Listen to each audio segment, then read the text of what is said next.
Well, good morning. Actually, afternoon. Sorry about that. 2 hours behind. First, thank everybody for being here, taking the time to physically show up when it's 101 degrees outside. Of course, it is cool in here. And also to the people who are online. I think that the stats were just folks that are here physically. There have been another 900 plus have signed up for this particular session. I'm not sure how many are actually on at this point, but I know it's in excess of 300 live at the moment and growing as we're talking. So Greg, you and the team have done a pretty cool knock-up job here. It's in conversations with some of the folks that I've known for a while, it's indicative of this area of interest it's not outwardly apparent when you leave outside of this room. You know, the conversion part, the utilization part is pretty cool, but you don't hear the interest out there like you do for all the other pieces that are in play. So this has been just for everybody involved, this has been a really cool data point that's popped up with this. So again, Greg and your team, this is pretty cool. And USCA really appreciates being asked to help host this for you, as always. And before I go any further, I need to do a couple of quick things. For safety purposes, out the door and immediately left and into the doors are your exits for emergency issues. Otherwise, there's other exits all around the building, they're well marked, but there's 2 sets of doors just a few feet down outside of this door if you have to make a dash out for some reason, which you never know. The other one is for personal convenience. The restrooms are to your left down the hall, just past another set of hallways in this building, well marked, upper right side, sign hanging down says where they're at. So we'll get that out of the way. We're going to be here till the middle afternoon, till about 4:35, and I think it's going to be a lot of content. As a moderator or MC, however you want to put the post here, I recommend that everybody pay attention to their time because there's a lot to deliver. And I'm sure there'll be some opportunity to do sidebar work as well and keep the thing moving. And I'm going to say in terms of USCA, we do work for the Department of Energy, Fossil Energies Group, Secretary Crabtree, thank you. We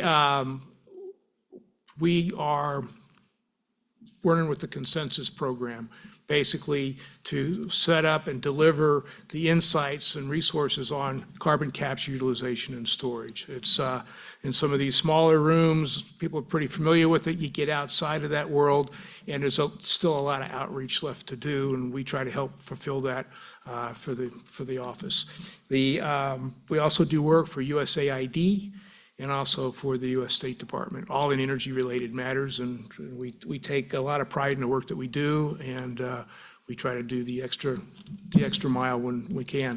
What I'm going to do now is I'm going to actually turn this over to our CEO and President, Mark Menzies, who I think some people would remember as a past undersecretary as well at the Department of Energy. And with that, I'm going to give it to you, and I'll be picking back up here after the next couple. So. Off we go.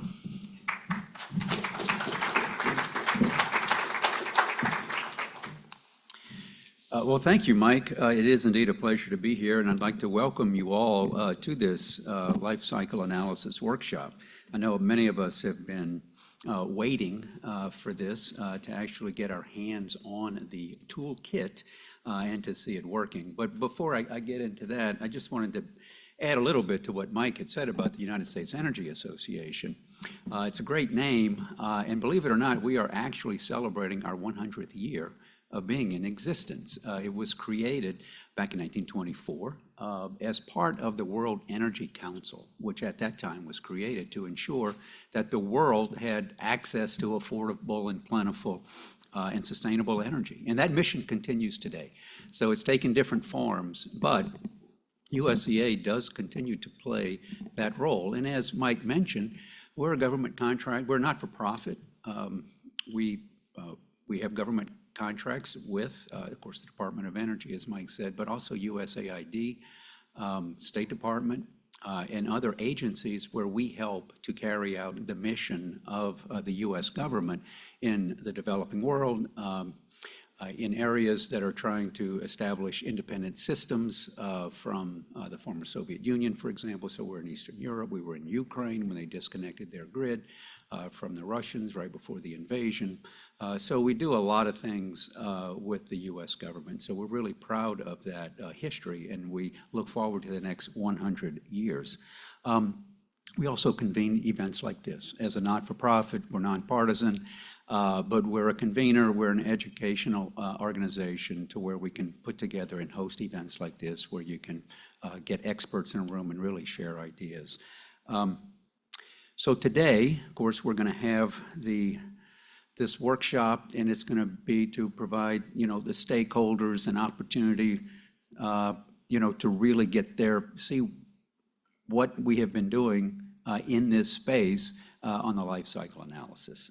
We all know how important this is. Congress spoke clearly on this topic, giving DOE the authority to determine the life cycle analysis qualifications for the 45Q tax credit. So I can see why there are 300 participants waiting online, and Mike told me that it could be, by the time this is over today, we may get close to 1,000. Now, this is highly technical. As you know, Congress did not want individual companies or individuals or NGOs to come up with their own life cycle analysis. It was very important to qualify for this. So that's why they chose DOE to do this. They didn't choose Treasury, they chose DOE. That's where the experts are. NETL has been working on this for years. As we know, certainly 45Q, when I was over at the department, both as undersecretary and deputy secretary, we were working hard with Treasury back then to get the guidance out of Treasury. And that was not an easy process itself. In fact, it took about a 3-year process to get that through. So today specifically, we'll have an overview of the life cycle analysis requirements for the 45Q tax credit. We'll actually have a demonstration of NETL's 45Q LCA toolkit.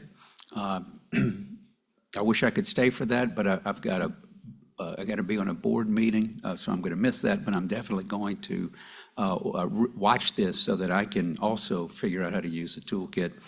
And then we're going to have a discussion, and I think this is important really, for the utilization and procurement grants, the UP grants program, which supports the projects that will benefit from the 45Q tax credit. Now, I've been asked to remind folks that today it's really technical.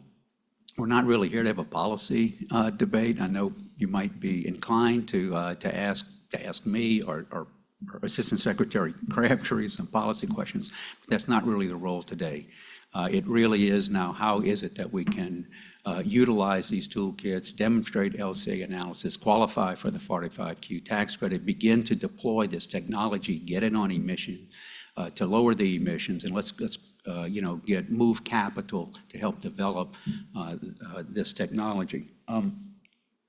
And I'll just say before I turn the mic over to Assistant Secretary Crabtree, I worked for Congress back during the Energy Policy Act of 2005 days, give or take. And when I left Congress, I was expectant, as many were, that ultimately Congress was about to pass a cap and trade program. When I left Congress, I joined a firm, and one of the first groups that we put together was a carbon capture and sequestration group. This is more years back than I care to remember. So I personally have been involved in this for quite some time.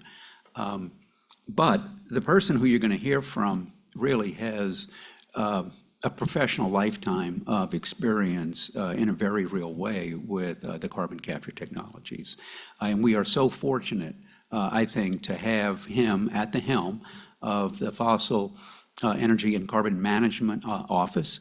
And so we're very pleased to have Brad speak to you today. He has been committed to developing these technologies and deploying them in a very real way.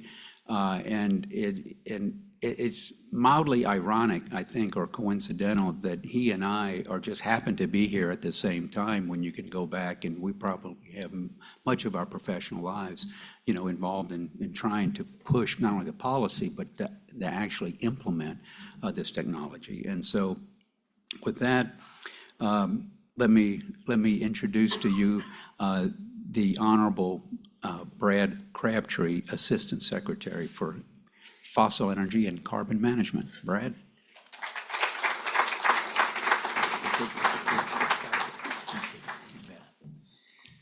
Thank you, Mark, for the kind introduction. And Mark, one of the things Mark said, I'll just say, it was going to come later in my remarks, but there are a number of people in the room who have been involved in this journey to get to where we are in terms of the policies that we have in place for carbon management and the reform and expansion of 45Q in particular. In fact, I'm not going to draw anybody out, but there's a person or two that were in the very first meeting of the companies, unions, and NGOs that we pulled together to start what became the Carbon Capture Coalition, which was summer of 2011. So that and then of course there was a decade's worth of work for a number of people in the room that preceded that. And so it's been a long haul. And Mike sort of stole my thunder, which is good because we're all sort of taking the same sort of insight from the registration at this event. And we realize that registration doesn't mean that, we're not going to have nearly 1,000 people join us live right now. We often find that, 50% for online, about 50% of the registered attendees join when the event happens. But it is an indicator, a barometer, if you will, of interest. And I'm thinking about some of the major events of the past few years that I've been involved in, like the Connect event in 2018, I guess it was, when I was at the Great Plains Institute, was our attempt to have kind of a first ever national carbon management event. And we were really happy that we got close to 200 people. And that was in the National Park in Jackson Hole, so it was a pretty nice location. And here we had 150 registered just for in-person attendance for a technical life cycle analysis workshop, not on carbon management broadly, but on carbon conversion, which for those of you who have been involved know that's been, of the various carbon management pathways, that's been the one that's been hardest to both build broad interest and policy support for and ultimately to create a commercial business model. So I think we're all kind of excited by this interest of those of us who have been involved for a long time. And so thanks to all of you for being here. And Mark, thanks to you, to Mike, Alex, and others on the USAA team for all of your interest and support for this workshop and for many other things. And I want to give a shout out to Greg Cooney, Michelle Kreinock, Emily Connor for your work, and not only on this issue at DOE day in, day out, but for all your help in organizing this event. And we have other members of the DOE team in the audience, and I won't mention their names, but they'll be around today, and I encourage you to talk to them and ask questions. I'm going to just take a few minutes and set the scene. Mike and Mark have already done that a little bit, but just let me just provide a bit of a policy overview and context setting, and then talk about some of the details. I think have to start with the Inflation Reduction Act and just the real consequential impact, scale and impact of that. At a conservative estimate, several $100 billion in tax credit value available to projects beginning construction over the next 10, well, it's no longer the next 10 years, but until the end of 2032. But from passage of the legislation till the end of 2032, a first ever decade to plan and invest. And there are many tax credits for many technologies and resources and applications, but 45Q played a pivotal kind of political role in helping to bring a lot of different interests in Congress together. Carbon management remains one of the most bipartisan of the pathways for addressing our climate challenges. And one of the things that embedded in with the reform and enhancements to 45Q in the IRA was that finally put carbon management, we can have debates about what does it mean to have parity, but I think most people will agree for the first time with the passage of that legislation, there was broad parity for carbon management as an emissions reduction pathway along with other clean energy and industrial technologies. I just note that had significant policy support for decades. Wind and solar is a great example. Over 30 years, we've had the production tax credit for wind and just over 15 years for solar. And we're really just getting started now with carbon management thanks to the Inflation Reduction Act, but getting things on more of a level playing field, which is really important. And arguably, and I don't say this as someone in the Biden administration boasting, the 45Q as it is today is widely viewed as the most important and significant incentive for carbon management in the world today. And when I'm representing DOE in other countries, I hear that all the time.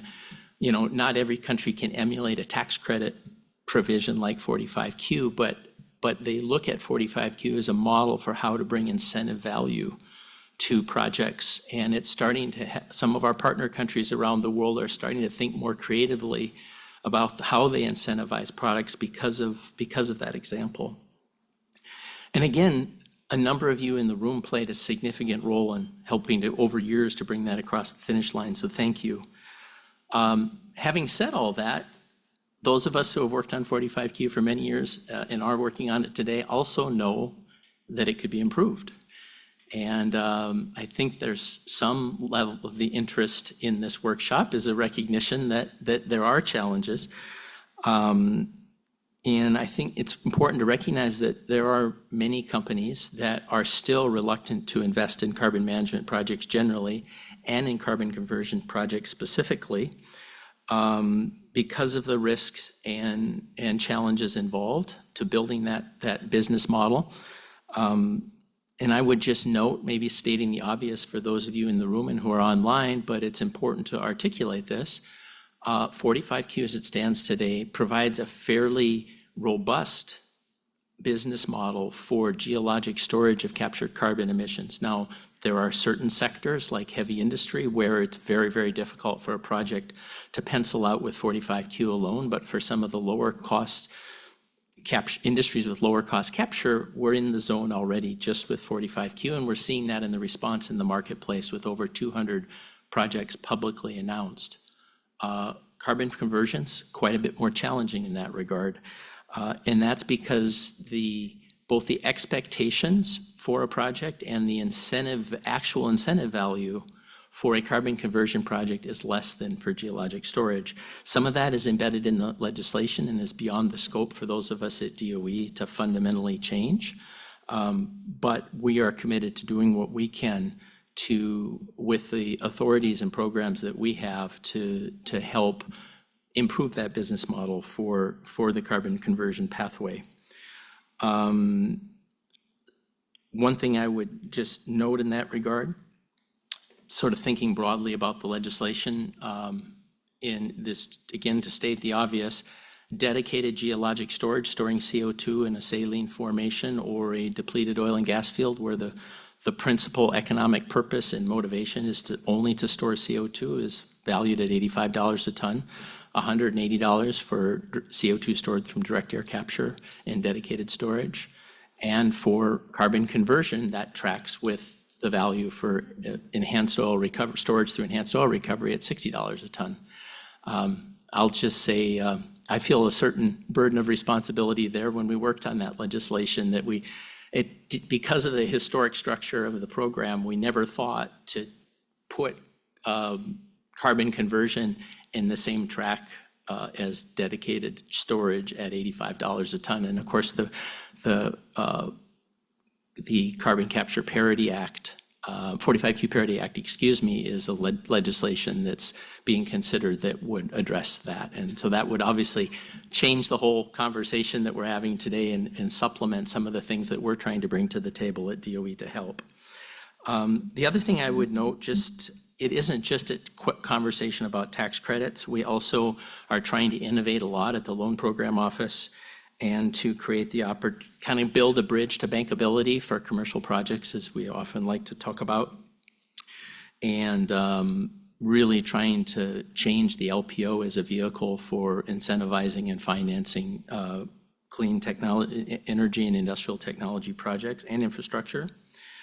Bottom line, what I want to emphasize here is that this is all part of a multi-pronged approach for us to where we can supplement the incentive that's been made available in the statute.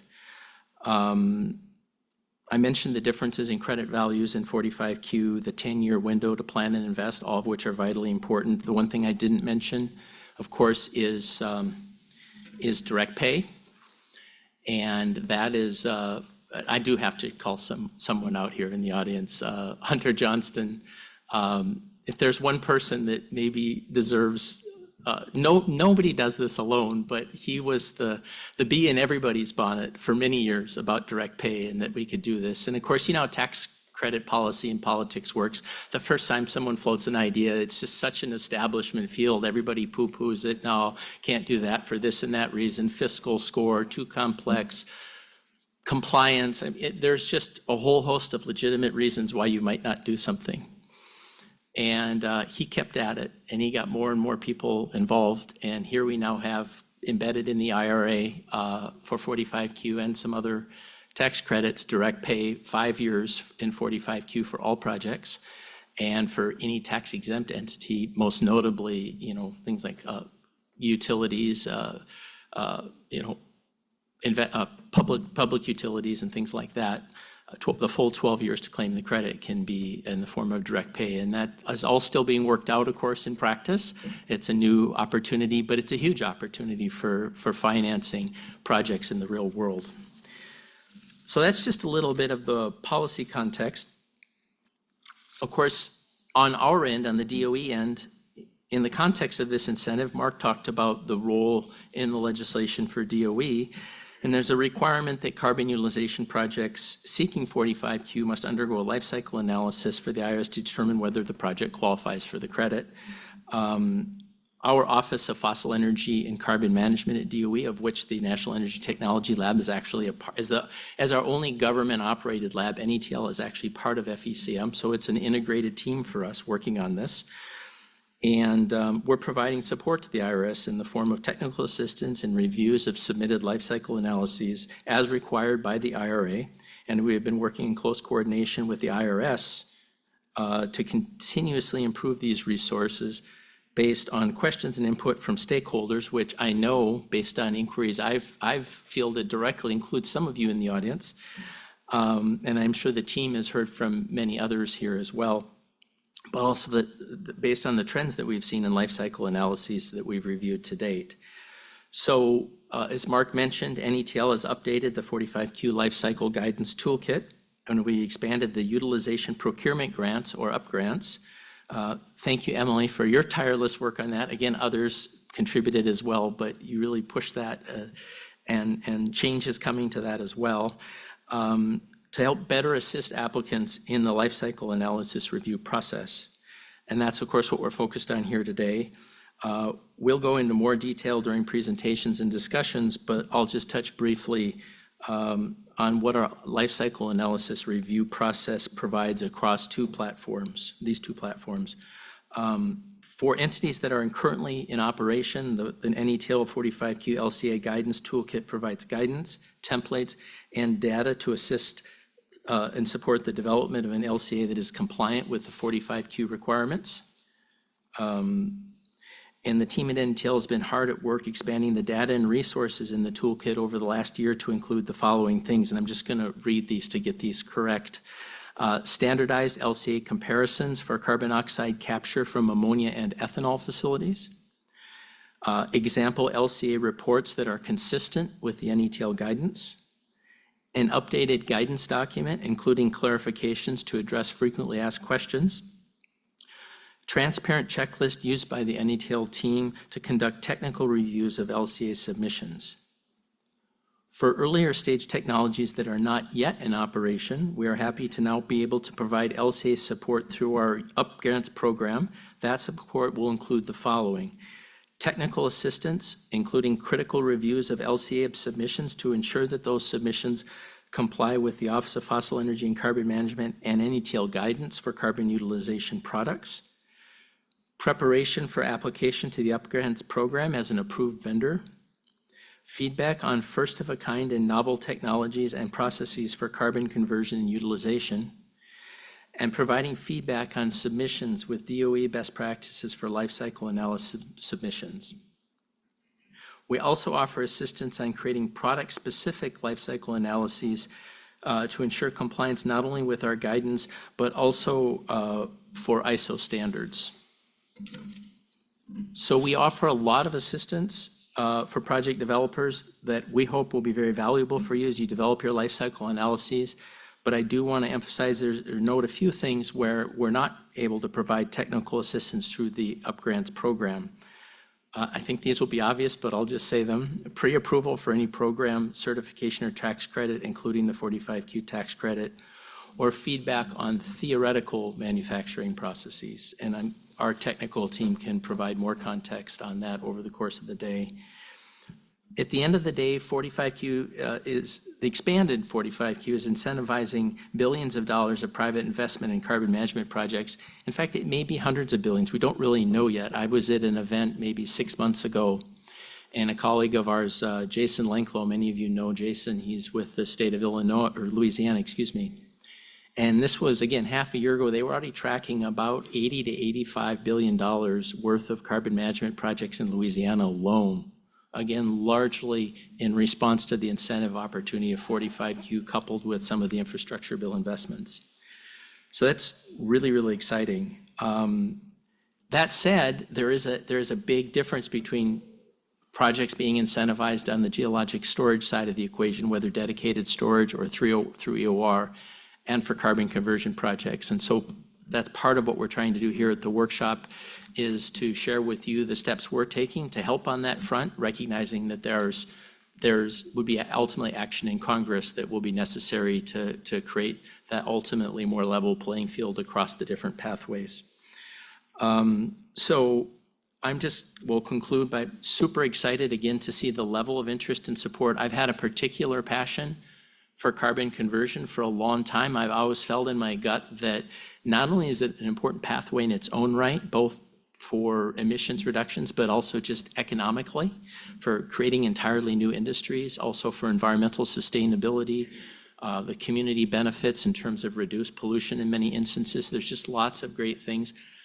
But I also feel like carbon conversion, taking captured carbon emissions, turning them into products in our everyday lives, will actually transform how society actually thinks about the climate challenge in a way that's very opportunity-oriented and positive. And so I think there's a benefit to carbon conversion that can't be modeled, that we don't quite know how big it is yet, but it feels big to me.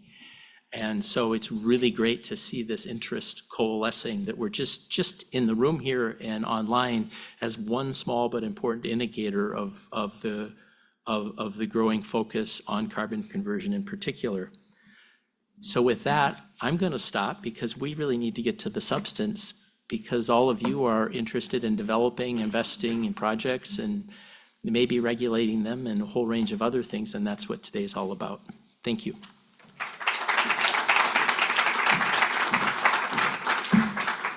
Brad, thank you very much, and glad you're here with us for this. It's a pretty big day.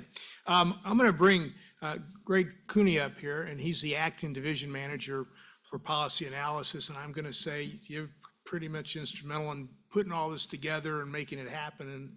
And before you get started, for folks that are online and people here, I'm sure you're going to have some questions you'd like to get answered. There's a couple of different ways to do it. The simplest one is to use menti.com. It's on your agenda, your brochure, and there's a code number. And for those that are online, the code is 2130 5446.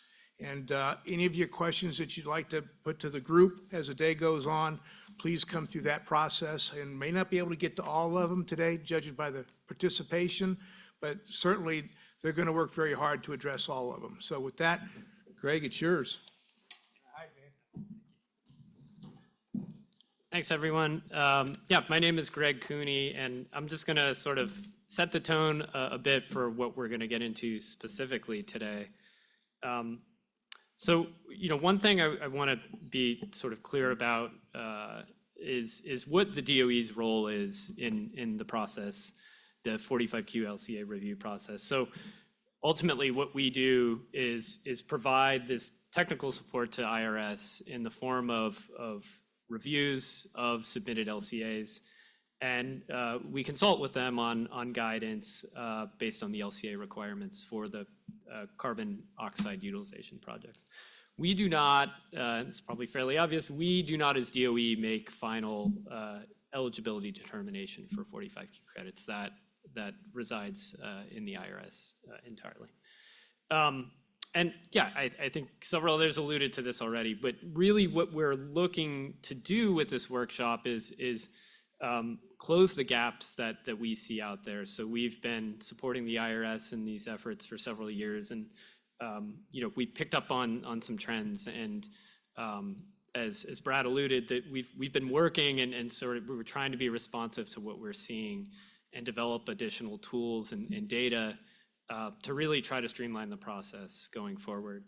And so we're going to do that in two ways. So we're going to dive in to the toolkit that NETL has and really focus on these new additions that we've made to the toolkit, which should be live as of today.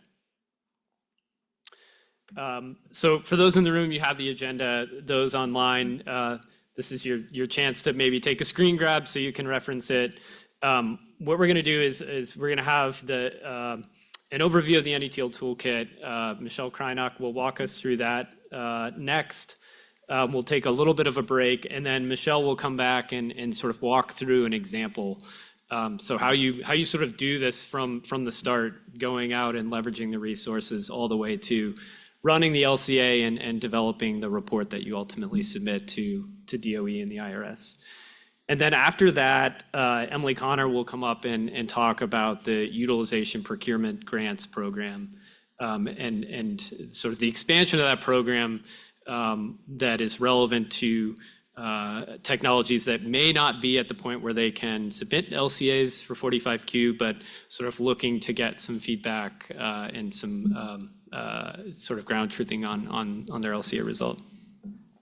Then we'll have a Q&A session, and then we'll just have some brief closing remarks and probably end around 4:30. So a couple of logistical items. So, and we've seen these questions come up in the chat. We are recording the workshop. We'll make it available. We know that's important. There may be portions you want to go back and revisit. We'll post all the slides as well. So we'll make sure that everyone has access to those. With respect to the Q&A, so again, as Mike said, what we're trying to do, because there's so many of you, and there's a blend of in-person and online, we're trying to collect questions. And so we've got several ways to do that. So we have Mentimeter, which folks in the room can use. Folks on Zoom, you're welcome to use Zoom Q&A. You can also use Menti, whichever your preference is fine. We'll get those questions. We're collecting those questions. We're going to use the time we have today to address the ones that we can. I don't think we'll get to everyone because there's so many, but we are going to take those back, and we want to answer those. And we've got an FAQ section on NETL's website with the guidance toolkit, and that's where we'll take those follow-up questions and post answers to those, along with all the materials from this workshop. The other point I want to make is we also will be taking that information back and sharing it with our colleagues at IRS and Treasury. As Brad alluded, we work hand in hand with IRS and Treasury.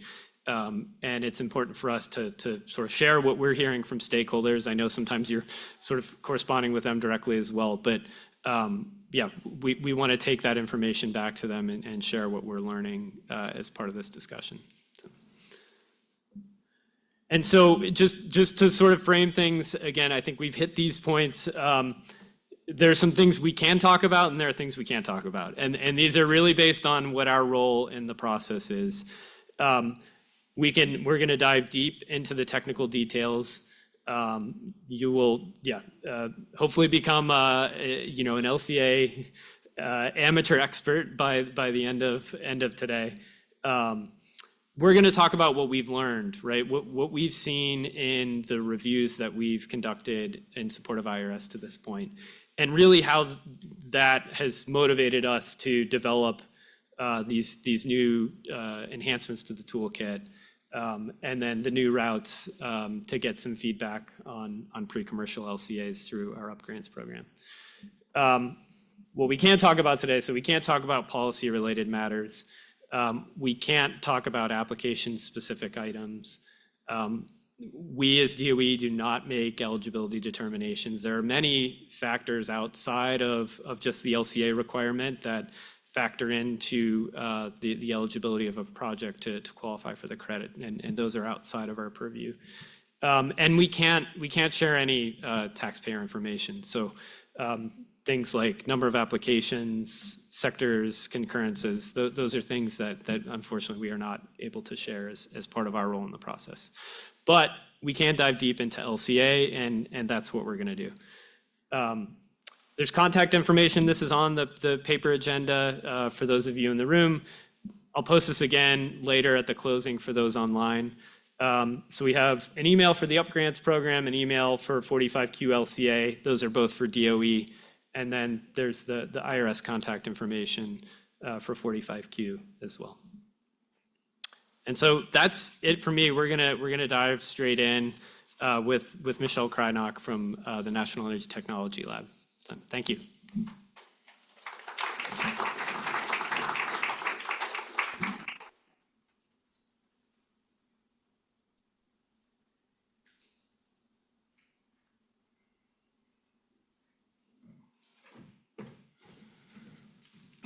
Thank you, Greg, for setting the tone.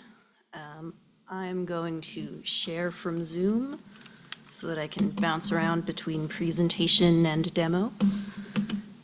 So bear with me for a moment. Oh, unless you want to do presentation first. All right, you got it up. Save that for later. All right.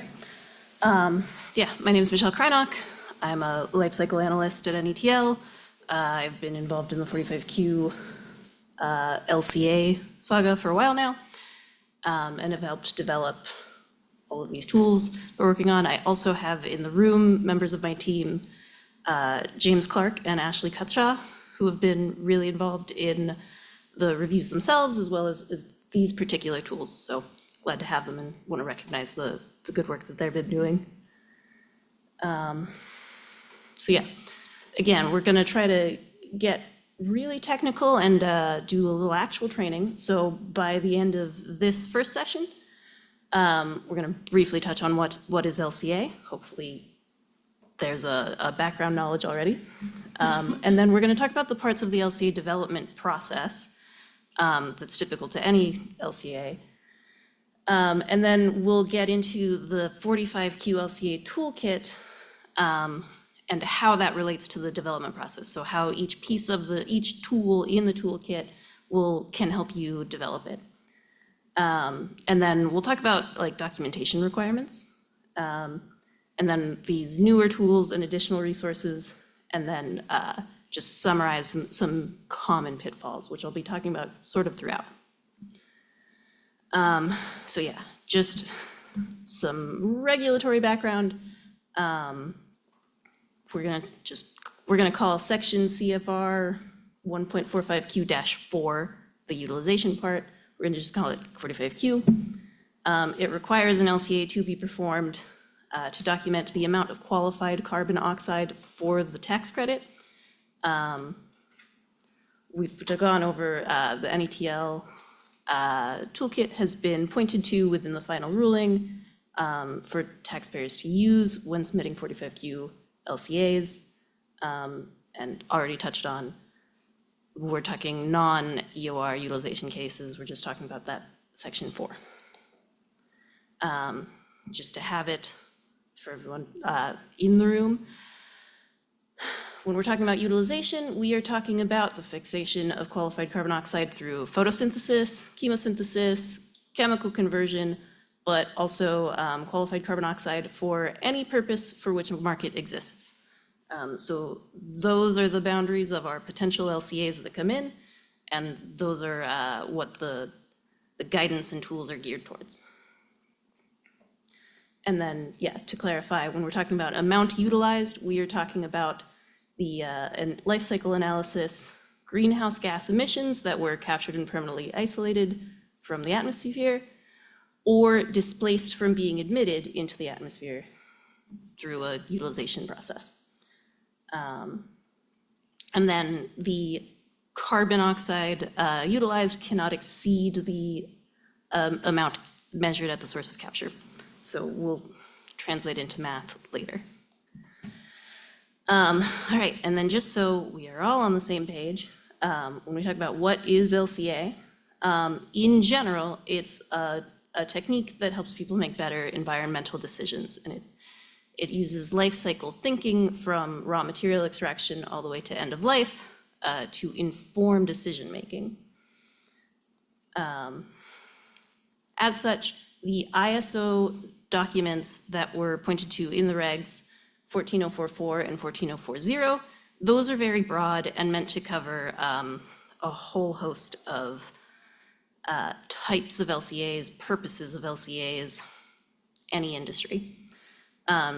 Based on that sort of broadness, NETL back in 2019, well, it started before that, published in 2019, more particular, more specific LCA guidance for the life cycle of carbon use and reuse at the time, carbon conversion now. And that sort of goes back into the ISO standards, follows their reporting structure fairly closely, and provides more detail, a little bit of LCA 101, and more specifics for the use case of the FECM carbon conversion program, who at the time, and still are, requiring LCAs as part of the funding opportunity announcements that they put out. So this original document was extremely specific to those users. It took the form of an entire toolkit, which we will touch each piece as we move forward, but it includes a guidance document, documentation spreadsheet, a life cycle inventory database for people to use as like a sandbox tool, a contribution tool, which sort of automates certain results analyses into visualization, and then a report template for users to write out their results. Like I said, first released in 2019 for FOA recipients. The purpose is somewhat exploratory. There's a lot of language in there about like a scenario analysis and meant for lower technology readiness level technologies. So there's a lot of future aspects to it.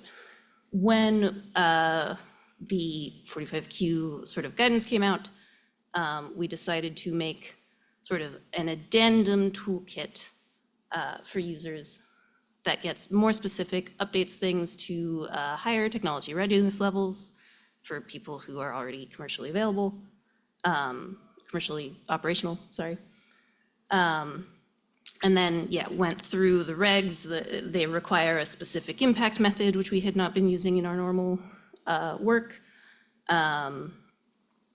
Yeah, updated the report template to include the new goal and scope.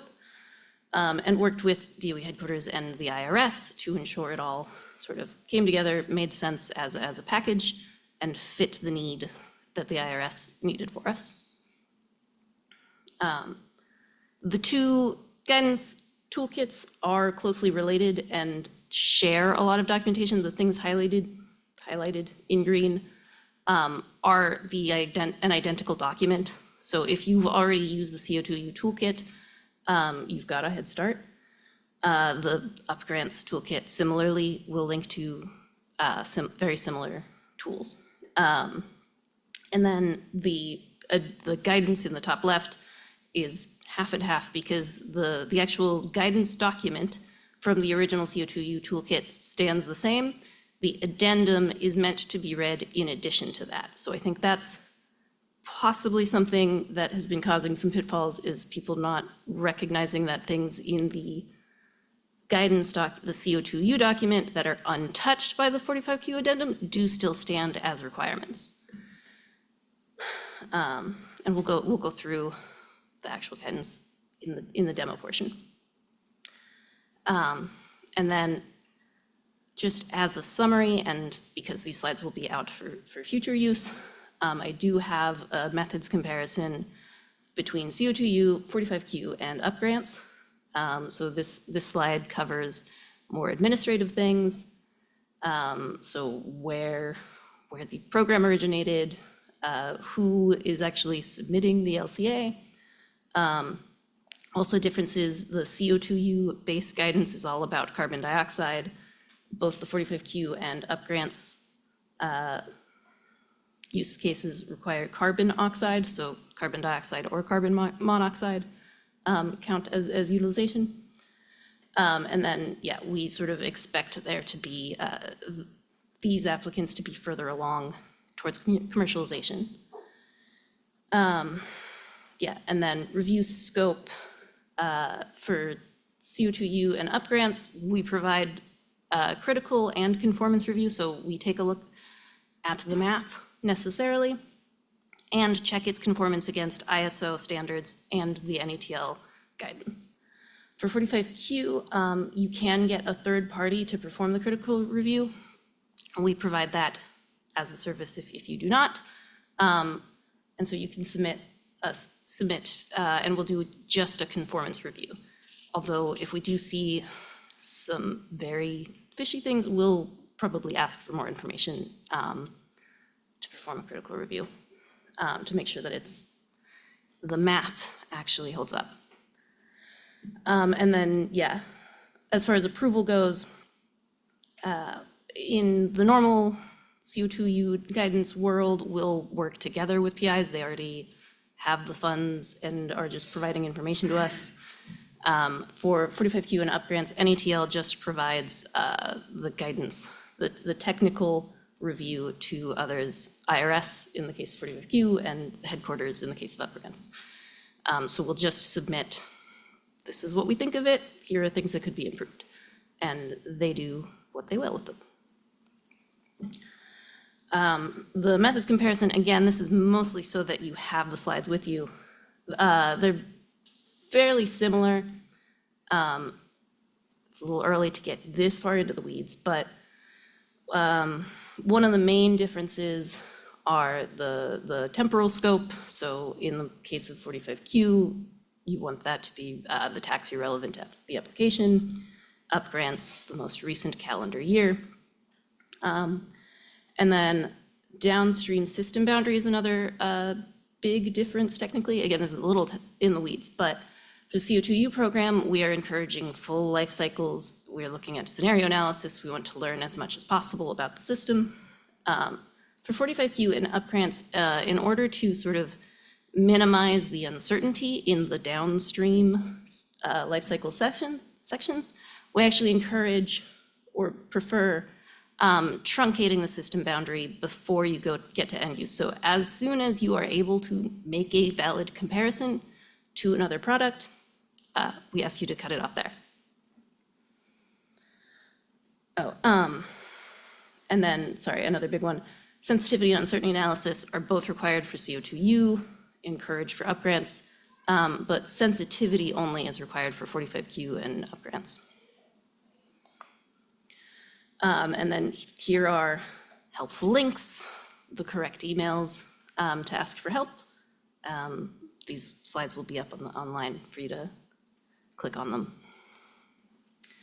All right.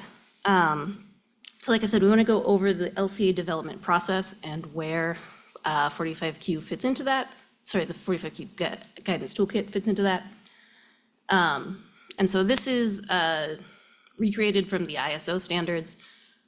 Very typical LCA process starts with goal and scope definition. You choose why you're doing an LCA, and everything falls from that. We've already done that for you in these cases. Your goal and scope conform to the regulations. But then from there, you move on to inventory analysis to fill in your scope with data. And the reason there are little both arrows going back and forth between them is that you may find in inventory analysis, things are missing, things need proxies.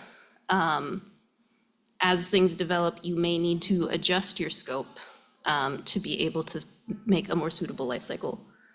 And so there's like a feedback loop there. Similarly, inventory to impact, when you're moving from inventory, so the actual emitted species of your system, to impact, to the actual global warming potential of those species, and you start to aggregate and look at results and interpret, that can cause you to notice things that are missing, things that are wrong. It's a good place to debug, loop back around, get your inventory better. So in some cases, your actual scope, you have to go through the whole thing, notice, impact-wise, say construction was actually a very large portion of the impact and is missing from this. I must go back and change that. Excuse me. So that's why you've got to be interpreting throughout, adjusting as you go. But yeah, in more detail, starting with inventory analysis, like I said, this has largely been done for the 45Q applicant. We've written out the actual intended application, reason for carrying out the study. Intended audience is us and the IRS. And ISO requires you to state your public disclosure. These will not be published or disclosed.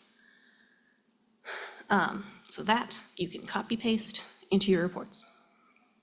The scope then follows that you start with your proposed product system. In this case, everything's sort of centered on the CO2 process. Excuse me. And then the carbon oxide source. And so you sort of follow upstream and downstream from there to find your functionally equivalent products at the end. And then what comes out of the system boundary becomes your functional unit. NETL stresses a system expansion method in which your functional unit is one unit of primary product plus all of the others. And what you do from there is you compare to an identical functional unit. So we have one unit of primary product of interest now being compared to your US average production method. Thanks, Greg.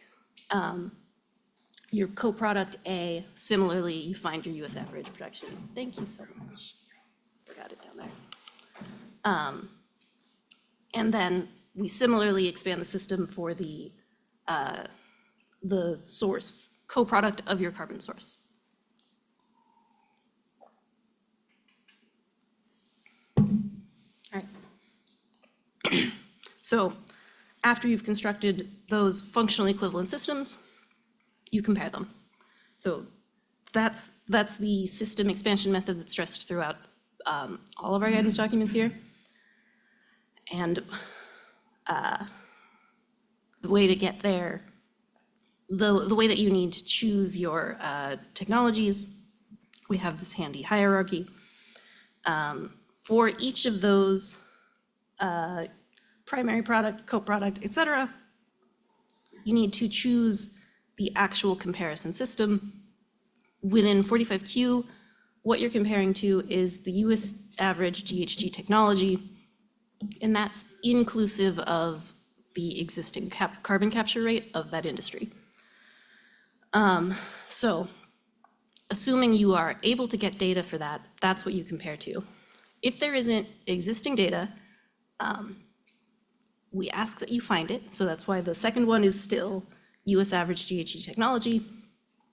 You can construct a top-down, a bottom-up, a mix of the different production routes. You can find some sort of meaningfully representative proxy of the US GHG technology before you go down to the compromise of industry standard practice, which is it's generally represents the industry. And that's often what you'll find in pre-existing databases for purchase or for free. You'll often find the industry standard practice there, and so hopefully that's something you'll be able to find for your product. But we really encourage you to try to actually find the US average GHG.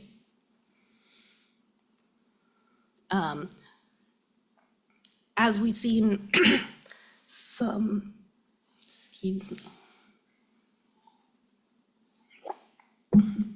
As we've seen some applicants struggle with finding that US average, we have decided to come up with our own for some key industries that have been applying. Nitrogen fertilizer production. Carbon dioxide market is actually a common co-product is actually CO2 because you don't necessarily utilize all of it. Sometimes you sell it. So we also have a market CO2 average for that. And then corn ethanol are the sort of first three most important ones that we found that were both a major data gap out there in the LCA world, and also coming up over and over again in the applications we found. So all of these are based on publicly available data, fully transparent. They're inclusive of the existing capture rates. That's one of the major data gaps, was a lot of sort of mixes were not inclusive of that. And then we have years 2018 to 2022, 2018 being the start of eligibility, and 2022 being the most recent data available. And as it comes out from like the EPA and where we're getting these, we will update with the same methods to include more years. Each one will come with a complete report and a supplemental data sheet that goes through the calculations completely transparently. And then we will also have a Zolka file that's compatible with the existing LCI database, and then summary impact results as well. So the GHGRP, GWP factors applied to these baseline data sets. There we go. We'll go over those more in the demo. But for now, we'll move on to inventory analysis, which is the process of finding your data.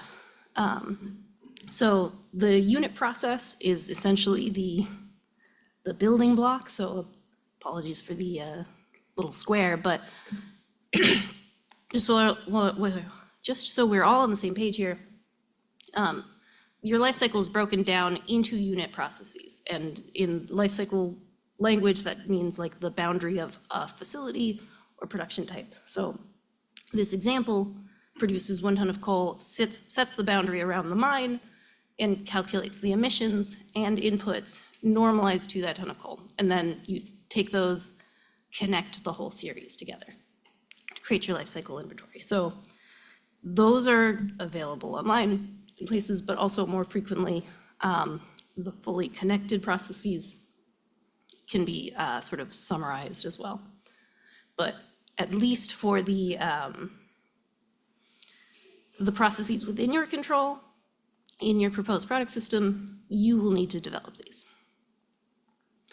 And so this diagram sort of just goes over the applicant process is what you are required to produce. I'm sorry, it's very green here, hard to read. But yeah, the gray box is your capture process that you should have information on, that you can develop. It's not going backwards. Make your little box, make your unit process yourself. Everything in green.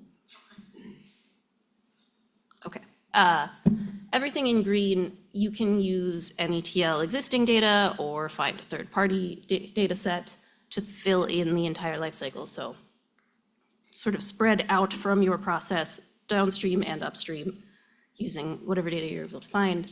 We encourage you to use the existing NETL data that we've already sort of determined is appropriate, but you are able to find it elsewhere if you think it does not quite fit your system. Similarly, for the inventory and impact analysis, there are a couple of different software options. We use OpenLCA internally.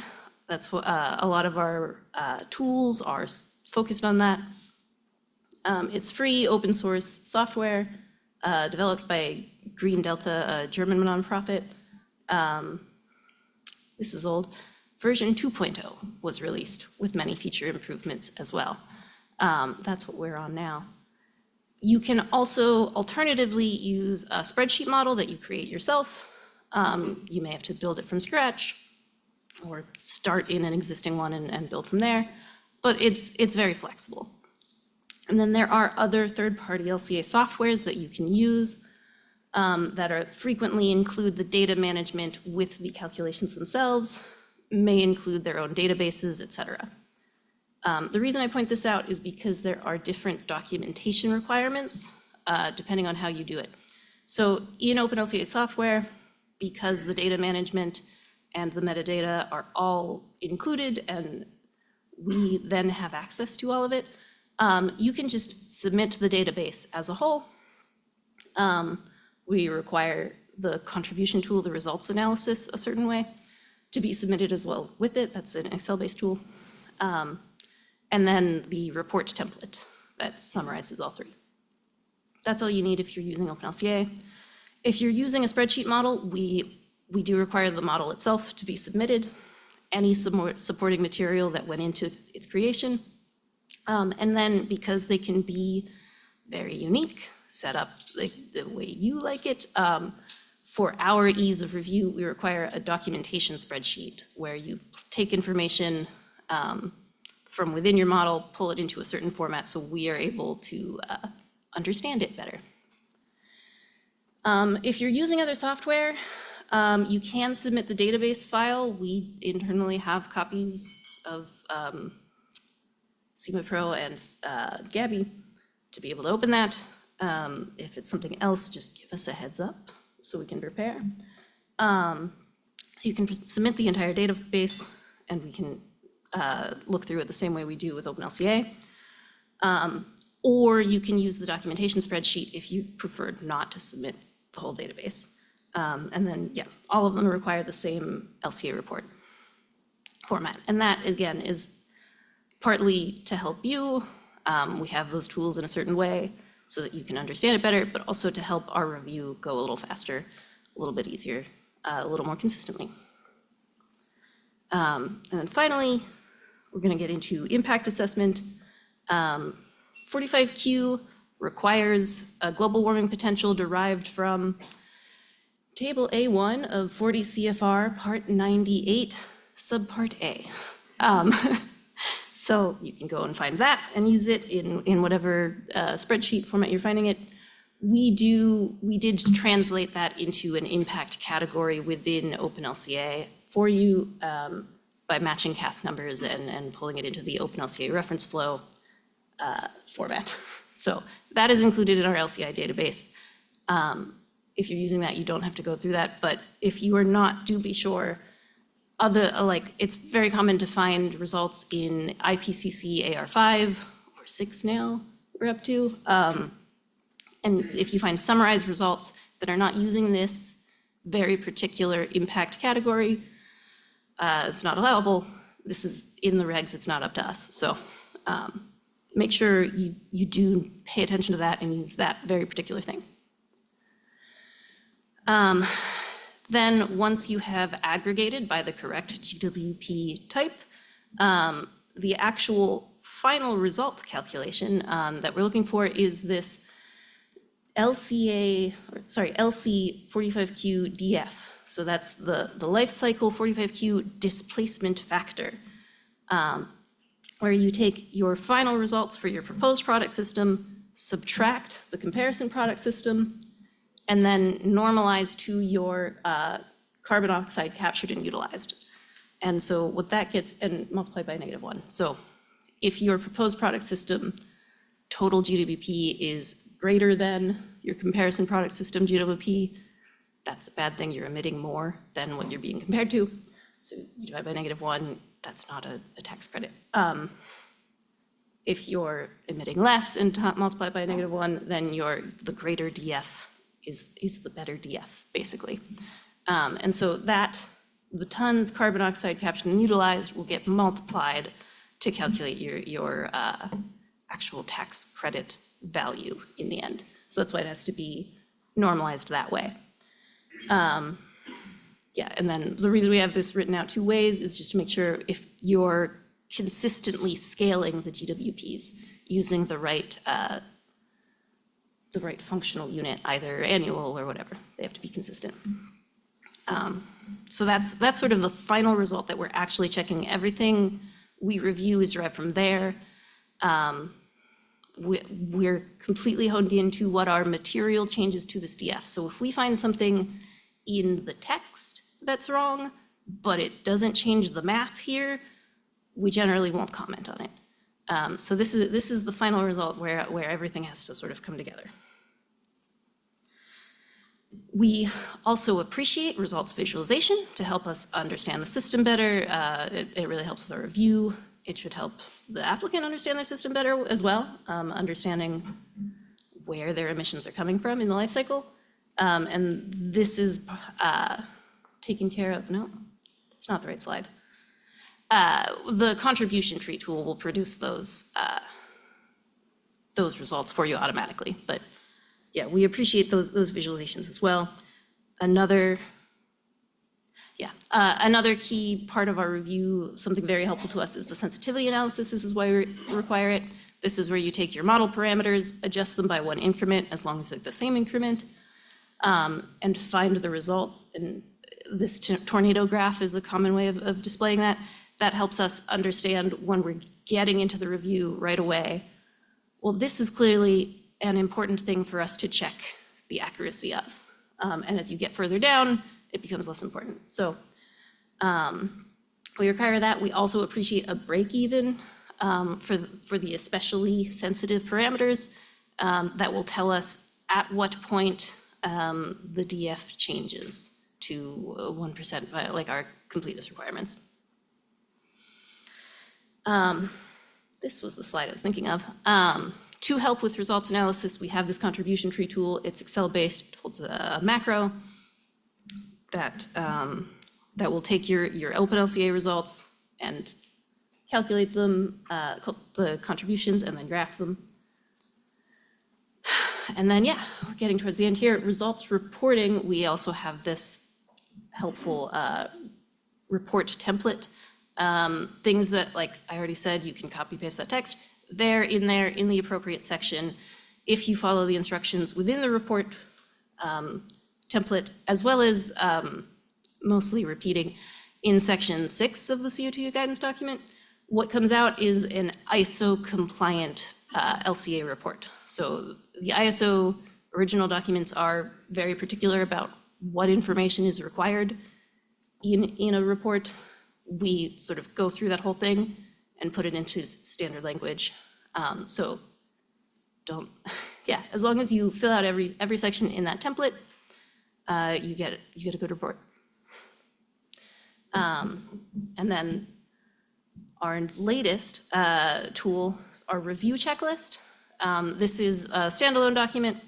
This is just a summary of things that I've talked about our review process, so that it goes through, similar to the reporting tool, goes through section by section, tells you what needs to be in there, and what we're looking for in each section for a complete report, as well as the model documentation. So this is new on our website now. Yeah, it's just like we've taken this 200-page guidance document plus this 60-page addendum into a report template, And now we've also summarized it in 5 pages, I think, as well. So it's like just a quick cheat sheet for you. Yeah, and then we do plan to continually update, include more tools as we are able to.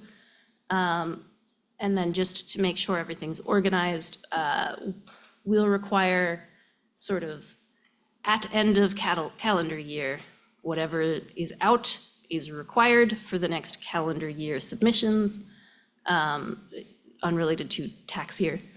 And so expect additional updates and sort of finalized things end of calendar year from now on.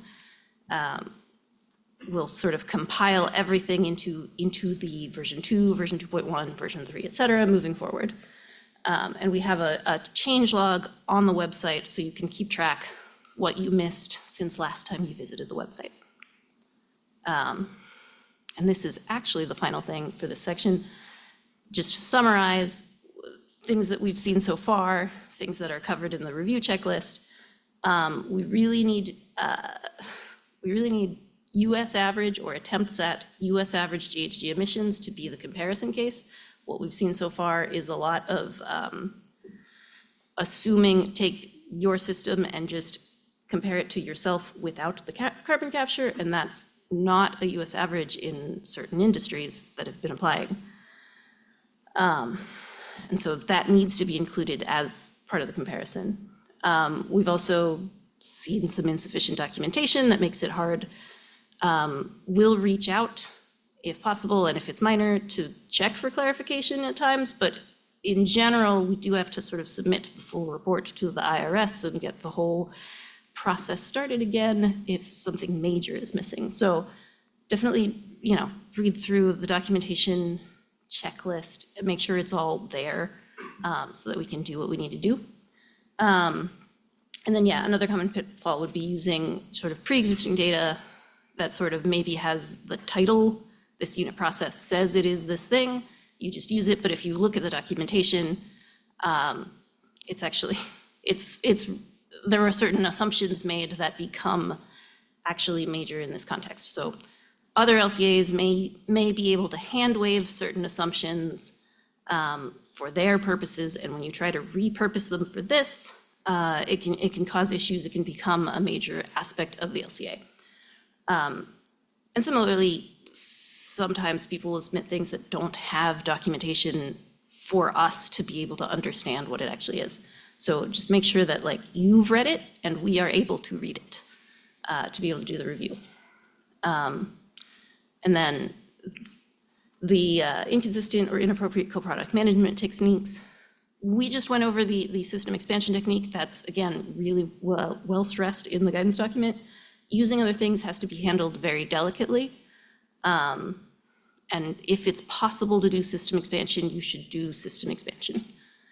And then, we've also seen a lot of missing sensitivity analysis or an all-at-once sensitivity analysis, which doesn't give us the information we need. So I think I went over time, but no? You're good. Okay, all right. So that's just the overview. We'll pause for questions and then, oh no, Yeah, so Yes. we've been Change of plans. collecting questions. Please keep the questions flowing in. There's a lot of great ones. And again, if we don't get to them today, we will answer them after the session. We're trying to get to as many as we can. So these ones I think are sort of relevant to what you just walked through. So sort of hit on some of these right now. So the first question is, obviously the eligibility, as you mentioned, you can't exceed the amount of carbon dioxide that you captured. The question is, this question is, where does the boundary of the LCA have to start? Should it be upstream of the capture of the carbon dioxide? yes.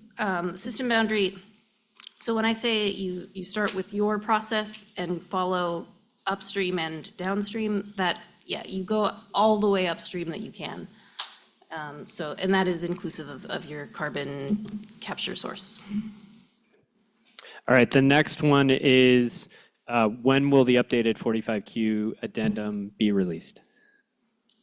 It's in process. I'll go over the website itself in the demo section.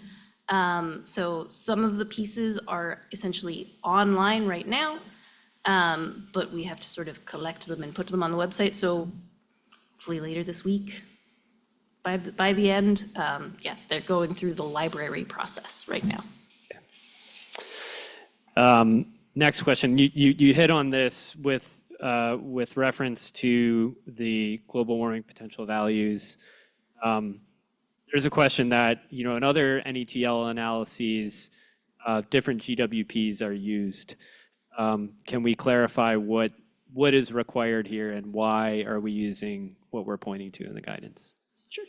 Yeah, so what's required here is that very particular table that's in the Code of Federal Regulations. The reason we're using that here is because that was in the regulatory text itself. So we don't have any ability to sort of update that with newer IPCC things, which we do in other works. So UP grants, for example, we'd prefer a newer GWP impact category. But here it's in the regs themselves. So that's the only, that's the reason for the difference. Yeah, so we ultimately tie back to whatever EPA GHG reporting program is using, and that's the pointer to that table. That's what's required in here. Okay, next question. This is a sort of a system boundary question, co-product question. While the goal is to convert to a new use product or permanently remove CO2, it may be necessary to sell some CO2 as a co-product into the merchant market, for example, into the food and beverage industry. How does DOE model the displacement of that CO2 co-product that goes into the merchant market? And I think you could probably allude to our new resource there. Yeah, that's a great question. It's a difficult one to answer, but our lovely team has answered it and provided a market CO2 at US average. And so that represents the sources of CO2 most commonly in the US market today. I believe we have sort of we differentiate between sort of EOR uses because those most frequently come from natural dome CO2. And then sort of general market for like food and beverage and things has more of a mix of other things. So it's a tough question, but we have the report available that characterizes it. Yeah, it follows essentially natural dome CO2, so CO2 coming straight out of the well, CO2 from ammonia, CO2 from the third one. Ethanol. Ethanol, yeah. All three of those are cover the vast majority of current market CO2. Yeah, and we, this was something that we've seen in sort of as we've done reviews that, there may be cases in which the full amount of CO2 that's captured isn't converted, right? You may have sort of multiple dispositions. And so in addition to the sort of the data and documentation that we've developed, this is also addressed in the updated addendum when it comes to managing co-products. Yeah. Okay. Yeah, so, the question here is we've got, in the NETL database, there's quite a bit of data that applicants can leverage. But yeah, what if there is not data available from NETL? Do we have specific recommendations? Are folks open to use other sort of government sources or commercial databases, et cetera? Yeah, so NETL holds, so NETL has a lot of data in the CO2U toolkit itself. We also have things outside of the toolkit. We have a unit process library I'll cover in the demo. So encourage you to check that out as well when looking through NETL data. But we don't cover everything. If you need something that we don't cover, or if we do and you think it's insufficient, you can find better data elsewhere. Yeah, we recommend the federal LCA Commons, I'll talk about during the demo, which holds data from various government agencies and collects that there. We are not allowed to recommend any company over another, but we absolutely allow for-profit data to be used. You just have to sort of tell us what you're using it and get permission to share it with us. Find various workarounds to be able to get through the sharing process of that. But yeah, absolutely allowable. The only requirement is to make sure that you have read the documentation to understand what it represents and that we have access to that documentation in some way so that you know you're using the right thing and we know you're using the right thing.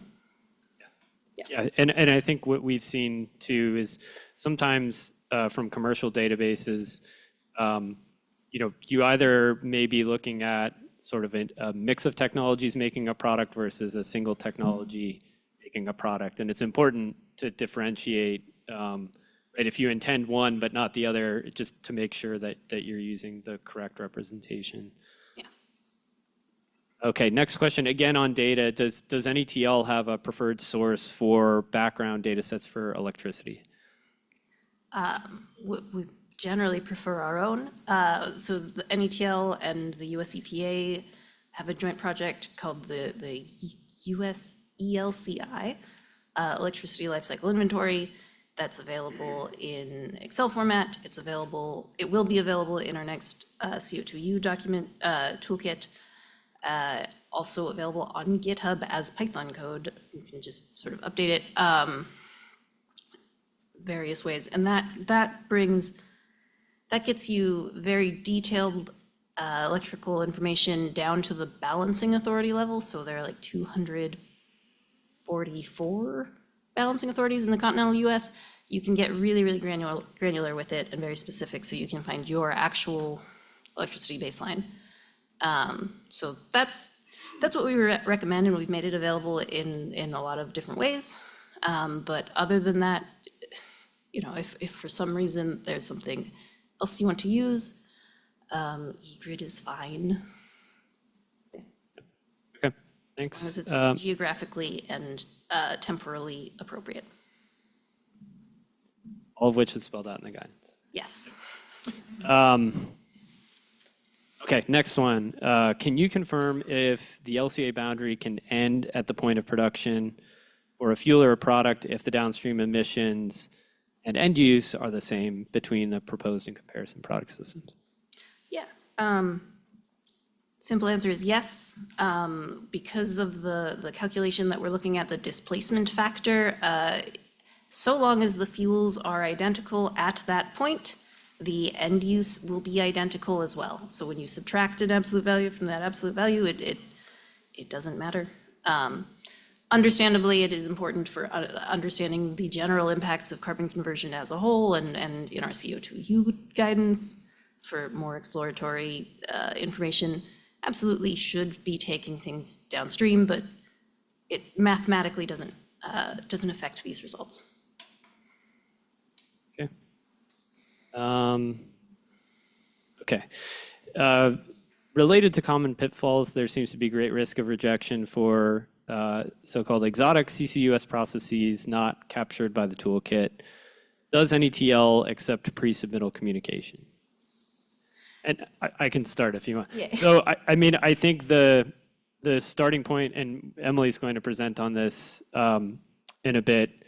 If your technology is not operational, you can't submit for the tax credit. So if you sort of fall into this gray area where you're sort of investigating a technology, thinking about investing in a technology, that's what we want to sort of offer up the UP grants program as a way to get feedback on an LCA result. So that's probably the appropriate mechanism.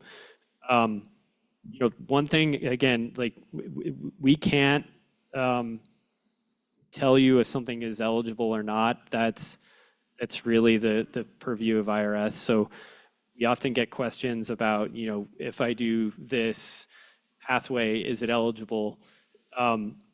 Yeah, again, like it's just outside of our scope and what we're allowed to provide feedback on. So, I would say if you're operational, the question should go to IRS. If you're sort of investigative, Emily will tell us more about up grants later. And yeah, with that, to sort of keep us on time, we are going to take a 15-minute break, and then we will come back and Michelle will run through sort of a fictional example of how you put the guidance toolkit into practice. So we'll do that. We'll start back up at 2:45. But again, please keep the questions rolling in. There's lots of really good questions, and we will address them if we can't get to them live today. So thank you. Thanks.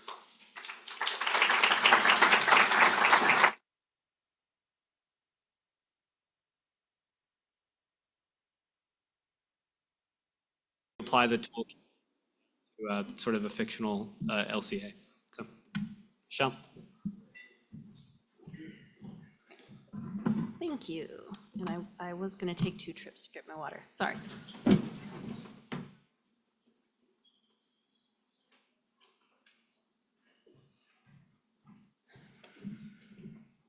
All right. So yeah, as described, we are going to do a quick-ish demonstration of a fictional LCA being produced for the purposes of 45Q. I will be sharing from Zoom rather than going through like a slide presentation. So bear with me for a moment.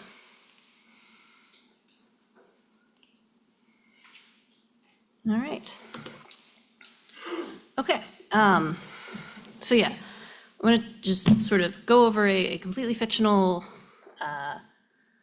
proposed product system and the steps one would take and how they would use the 45Q LCA toolkit throughout the development process. So we're talking for now about totally fictional ethanol producer captures CO2 and turns all of it into methanol through electrolysis. So the first thing that you'd want to do is understand your own system. So if you're the producer or you're the consultant or whoever's actually doing the LCA, would first want to sort of understand what you're working with and produce a diagram like this that goes through the major material and energy inputs to the system. I will admit that this is a simplified example, and there will be certain simplifications made clear later as well. But so you will start with, this is our facility boundary. We're making ethanol, turning the CO2 into methanol.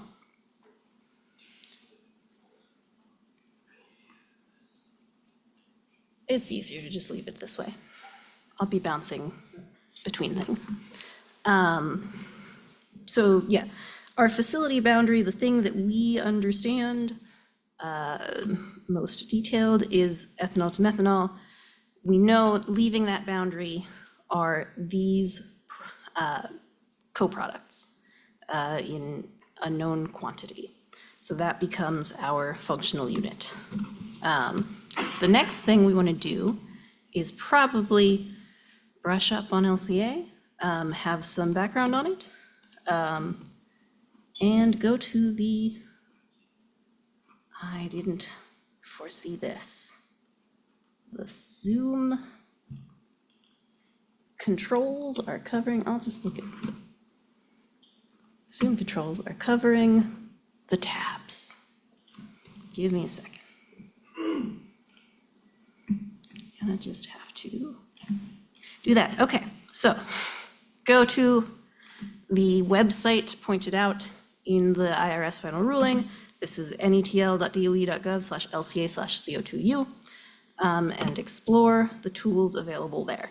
So this whole square, each of these squares will link you to a download page. This is for the guidance document. You can hit retrieve document and it will download it for you. I'll show you that when it's ready. And each of those will go to a separate one. There are also training resources, which I encourage you to use as soon as it loads. Here we go. This is for the CO2U base sort of analysis. So as discussed, it's a little bit more exploratory. We provide a default scenario, plus encourage you to explore alternate futures and things. But at heart, a lot of the guidance is the same. We provide an overview of the toolkit, similar to what I gave before. And we also have Ben Young from ERG go through actual like open LCA controls, which you'll hopefully find very helpful.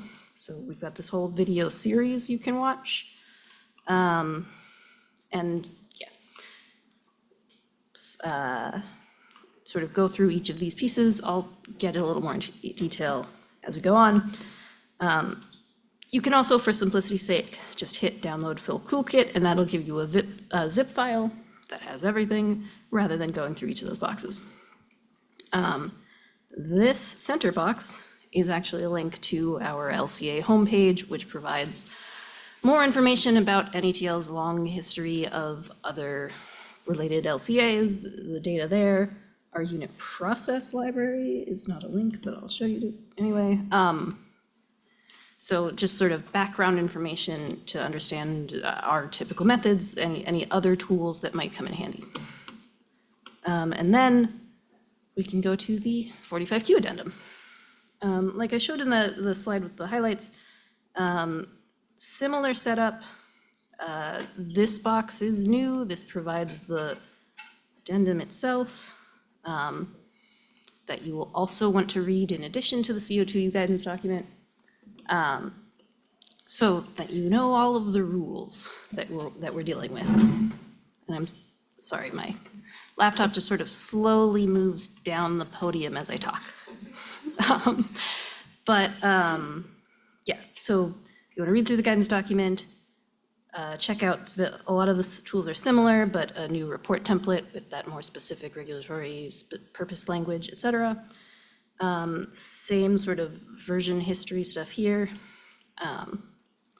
And then, yeah, here we'll link you to the headquarters email address for questions. And then rather than videos, we have frequently asked questions and additional resources. So this is where we will be posting all of those new things as they come online. Here's this workshop. So we give a little bit of announcement that the toolkit has new things, and then, yeah, we'll have helpful links, link you to those particular downloads, Zolkas, PDFs, et cetera, as they come online. So this is definitely a place you'll want to check out. And then the FAQs we've had up for a while, but we update regularly as we get questions. And then in our most recent addendum version, several of these that were previously just FAQs have now been incorporated into the text of the addendum. So that's probably the next thing you'll want to do, is explore that. And then, yeah, you'll be able to download all of the full toolkit, get all of the tools, and sort of work from there. As discussed in the previous presentation, the next sort of key component is building your comparison case as part of your scoping exercise. So here we've taken these 4 main co-products and found how to produce them the US average way. Here, we have the first little complication, which is that our methanol production typically produces steam. As outlined in the guidance document, the typical way to do this would be to system expansion. You can either add the steam to this or subtract the steam from this. Either way works. We'll show you in this example in OpenLCA, we've decided to subtract the steam from this. We're looking at absolute differences between PPS and CPS, so either way works. This is the next big simplification, is that this fictional ethanol producer happens to have the exact US average ratio of ethanol, DDGS, and corn oil, to simplify things for today. But future update, we will show sort of how that can be handled, how to separate those items and actually use the system expansion method to make the ratios and the functional equivalence. Yeah, so for today, we're talking about this fictional place called NETL in our fake repart, happens to produce the exact right ratio. And the only difference is that it adds methanol, and that methanol is then producing all of these. Similarly, the US average ethanol does produce CO2 as a co-product. That is being sort of subtracted out. Again, you can move that to your PPS and add it, or do this and subtract it, either way. So now that you've sort of scoped out initially what you need to do, you need to find your data. And so, like I said in that discussion, we have our own data in the toolkit in our LCI database, which I'll get to in a moment. But we also have a unit process library. I know it doesn't say LCA on it. That's where it is on the website. And this is going to take a long time to load because we have over 500 processes. And these are all, here we go. Each process includes a documentation spreadsheet and a data file, documentation file, a DS and a DF. The documentation spreadsheet is Excel-based. It will provide you for, in this case, cement production with optional carbon capture. It will show you the system boundary and provide inputs and outputs. So these, as they are on the website, are unlinked Excel-based processes for each individual thing. You would have to get to these, import them into whatever software you're using, and then link them to produce a product system. But it's worth checking out because, again, there's a lot of them. They go back a long ways. And so if you're working primarily in some other database and there are gaps or there are things that are geographically imperfect, can't have that. So, there's a very common European database that might have, certain things that are only available in European format. You might be able to just plug and replace something with more specific US data that we've provided here. Another place to go would be the LCA Commons, which is just lcacommons.gov. All right. And so this is what I described earlier, a collaboration of various government agencies, including us and other parts of the DOE, that is a repository of repositories, sort of databases of databases. So you can go through and find the US LCI database lives here if you're familiar. You can browse the data that they have and see that they have all of these processes downloadable in JSON LD format, which is for use with OpenLCA. You can also get a username and sign in and work with this as like a collaboration server directly, I believe. So if you're already well-versed in OpenLCA, you can sort of ask for a password and get in that way. You can also just search if you don't know who might have it. And it will give you a lot of flows. This little symbol means flow. You can refine it here. There is one ethanol process, and it's actually a methanol process. But yeah, a place to check for free, publicly available data formatted to be used in OpenLCA. And yeah, we've been working to make it like interoperable truly. And then, yeah, another place is the OpenLCA Nexus. I'm gonna skip actually going to it because things are taking a little long to load. But the OpenLCA Nexus is hosted by Green Delta, the OpenLCA producer. And it provides OpenLCA's formatted data sets, both commercial and free. You'll find a lot of like countries have their country data for free available there. Obviously you'll wanna try and get things US average. But yeah, that's another place to look, and you can also get sort of pre-formatted versions of like EcoInvent or Gabby.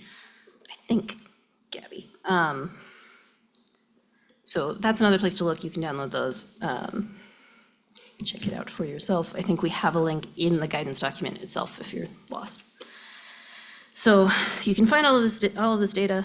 As explained, NETL, the first place you'll want to look would be these additional resources. We'll have a link up here and you'll go, oh, I have ethanol.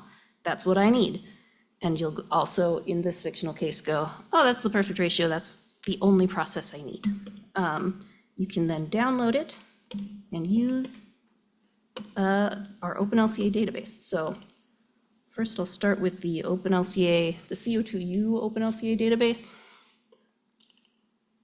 Got it open. Oh, also good to note, we've essentially moved on to OpenLCA version 2.0, but the current CO2U database is in 1.10. It's not back compatible. So if you prefer 1.10, you may have to do things to go backwards. But for now, it doesn't matter.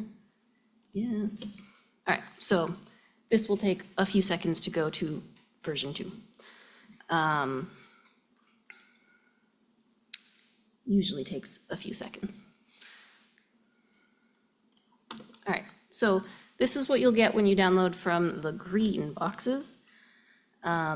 This provides an example LCA that's relevant to the CO2U program, the example product systems, and then a library of processes that we originally thought would be helpful for users of that. So this is fully described in section 4 of the guidance document. Yeah, or sorry, I think it's section 3 actually. But yeah, it describes the structure of the processes, how it all connects, and the example here. For 45Q, our new, our latest data is going to come in this Zolka file. You download this, restore database in OpenLCA, and it will provide those 3 baselines that we talked about. So it'll have the carbon dioxide, US average, the ethanol, US average, and the nitrogen fertilizers. For this case, we want to compare ourselves to US average methanol, so we'll want to essentially export from here. I would typically do JSON LD. And fancy thing about OpenLCA is all you have to do is click the product system that you want to export, and it will figure out from there which processes and flows and supporting information and all of the little database units will come with it. You don't have to go through and like find everything else for yourself in this. And then just hit finish. I will not do that. And then you can import it into your database. So what we're working with here is our ethanol example. So having imported that product system in and reformatting to BRCPS, we can produce our product system. So how you'd normally do this is start with a process, right-click, new process. Since this is already built, and once again, I have to avoid the bar up here. So, to resize, apologies. All right, well, you go down to these tabs. This is sort of the main visualizer, this model graph. Already open, okay. So this will show you how everything connects. So you've gone and you've found all your LCI data, you've pulled it in, you've connected it. This is our example process. What we've done here is provided all of the inputs and the outputs in this tab. We have also parameterized these, so we've included embedded calculations in the inputs and outputs. And like I said, what we have, when you go to this, it solves the math for you. We suspiciously have the exact right amount of distillers corn oil, distillers dried grain, methanol, et cetera, that are in the US average CPS to import. And then you can start to build your comparison product system, sort of auto-connecting all of these as you go along in the software. If you open this in Editor, I'll show you that box that we had that was like, here's our comparison product system minus steam and CO2. That's representing these avoided products here. So this process, outputs distillers corn oil, distillers dried grains, methanol. But you can also sort of click avoided process and it'll flip it in the matrix for you. So that becomes a subtraction, essentially. There is a better and more detailed user's manual on OpenLCA provided through Green Delta if you are interested in exactly how all that works.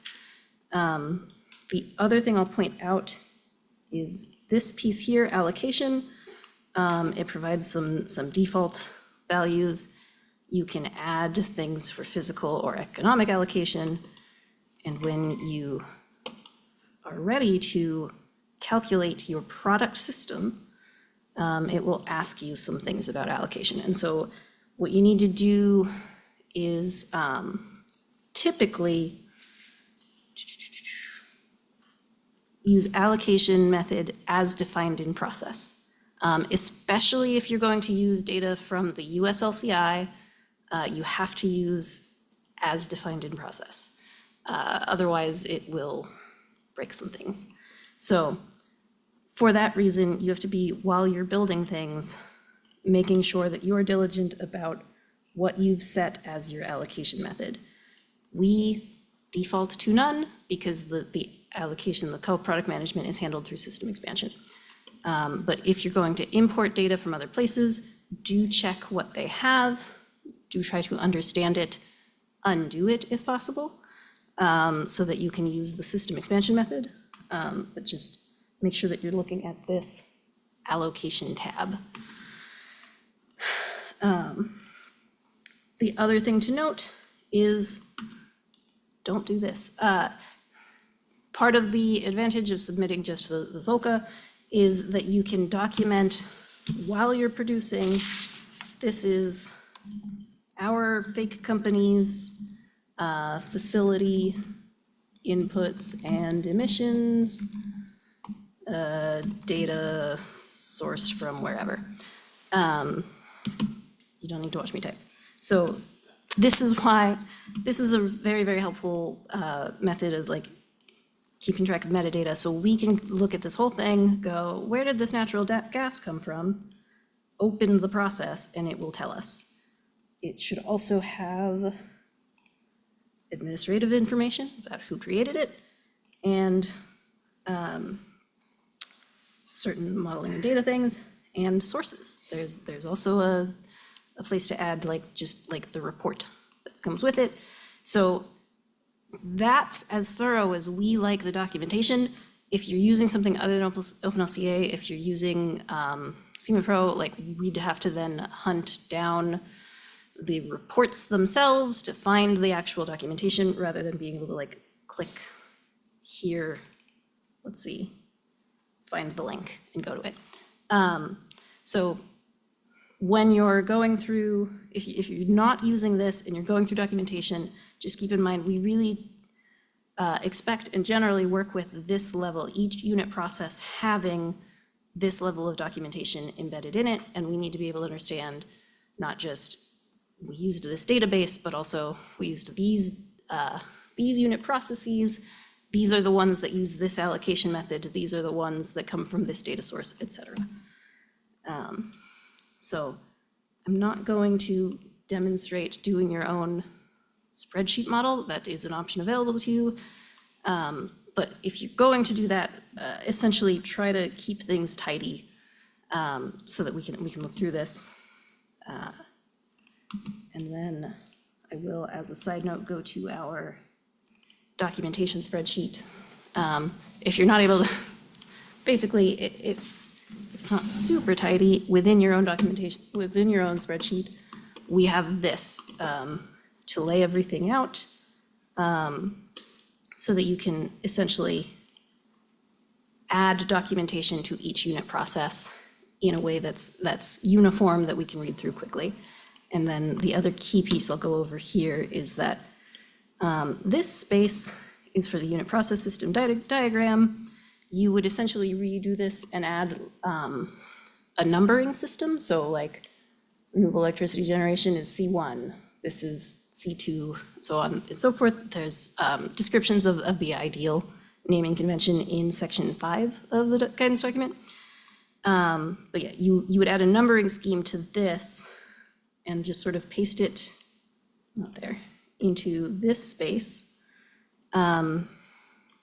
Size it correctly. And then go through and sort of use that numbering system down here to map to here, so then we can map to here. So it's a little bit tedious, but it's what we need to be able to actually sort of understand the full system and how it connects. Don't save. All right, going back to OpenLCA. So if you've gotten all your data, you're sure of it, you've run through the LCA development process a couple of times, debugged things, you should be ready to run your calculations. So when you calculate, save it, these are just a couple of options. Lazy on demand essentially does not recalculate your matrix. This one will. Better instructions are on the documented by OpenLCA. But basically, we have already set to GHGRP, GWP. That's that formatted table that we talked about in the previous section. If you're using our CO2U LCI database, there would be other options in this bar, but you have to use this one exactly to run your calculations. It's usually pretty fast for something this simple. Take this to, here we go.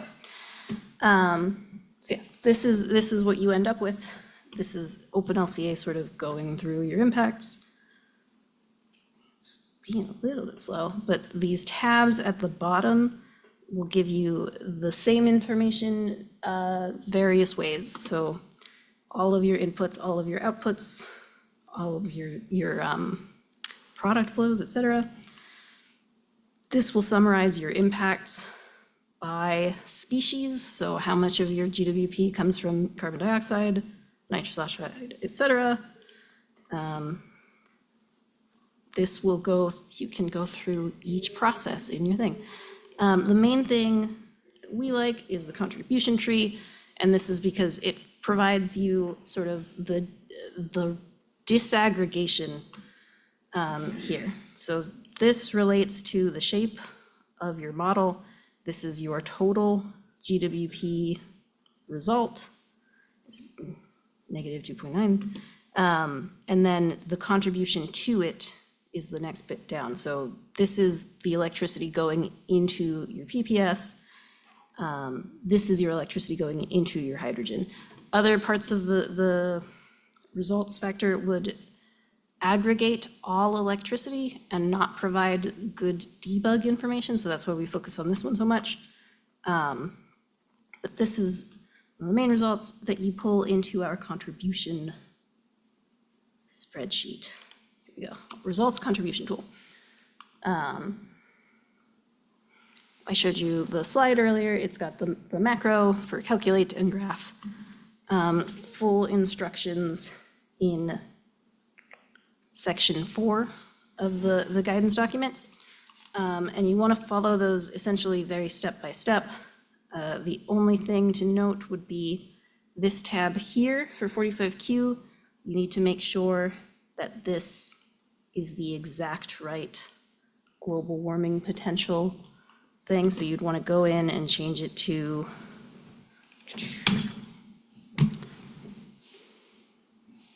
GHG, RP, GWP, and then the unit has to be the exact thing. So it is, but you want to double check.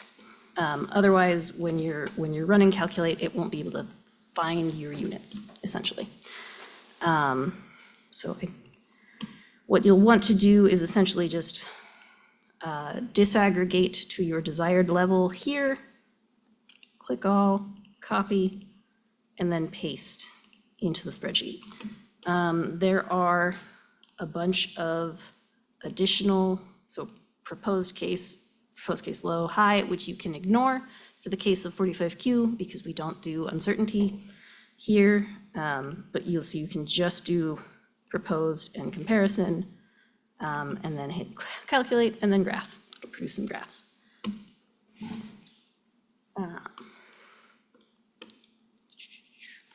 So yeah, that's how you would run it yourself, and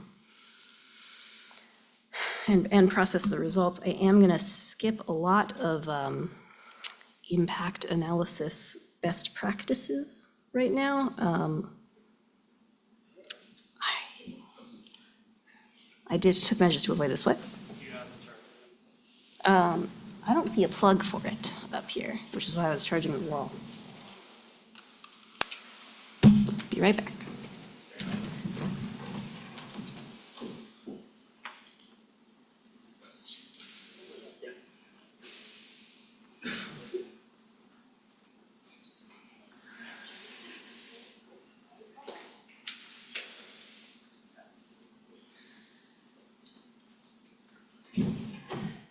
I made sure it was full charge to start.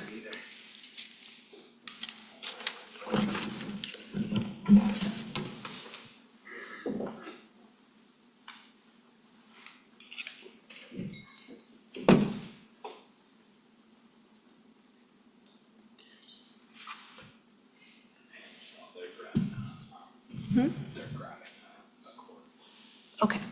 All right, Accord is on its way.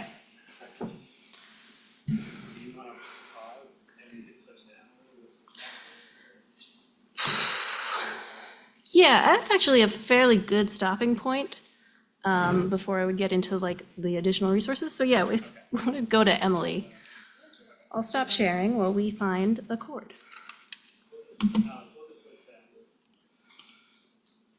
So yeah, that was how to do the actual proposed and comparison case in OpenLCA.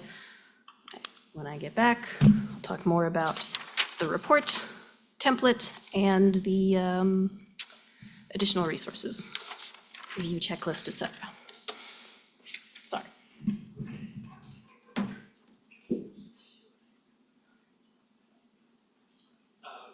Yeah, we're gonna do a little Q&A.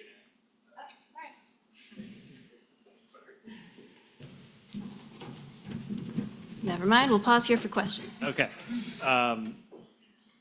Yeah, so a couple of clarifying questions, Michelle. Yeah, so one that came in was, can you speak to compatibility issues between like a database like USLCI and sort of leveraging that in the 45Q modeling framework? Sure.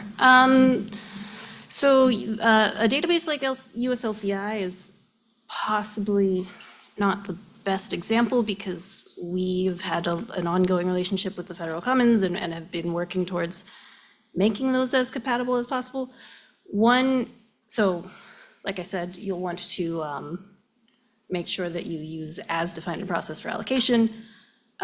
One sort of hurdle is that everything on the federal LCA Commons follows the Federal Elementary Flow List, or FEDEFL as I call it.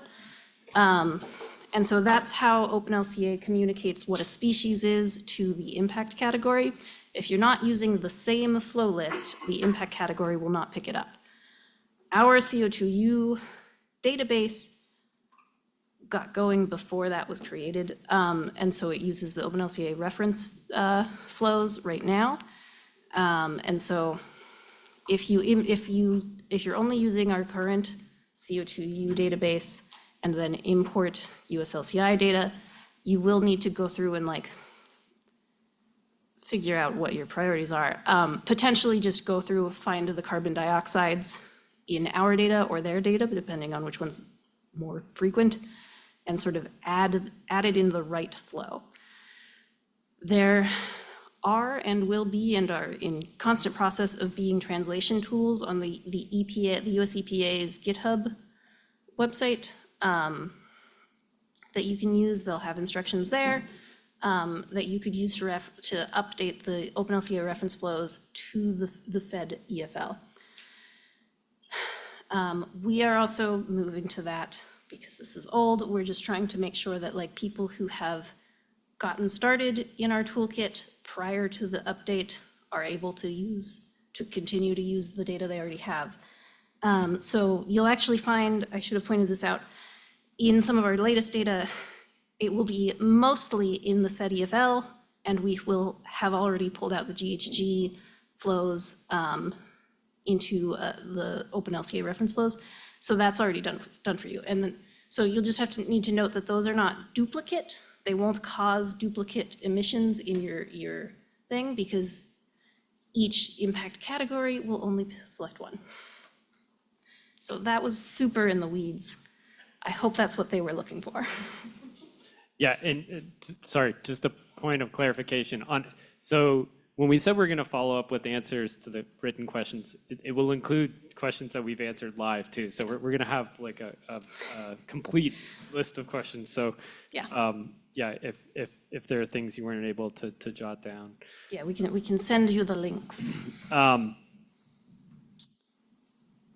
Okay, yeah, a question about the contribution tool.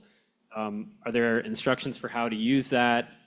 Is that something that we have a demonstration of as part of the training materials? We do not have it as part of the training materials. I'll get into the sort of supplementary data. We have sort of the finished product in our example with some other bells and whistles. But yeah, the complete instructions are section 4 of the CO2U guidance document. So that goes step by step with pictures, how to use it.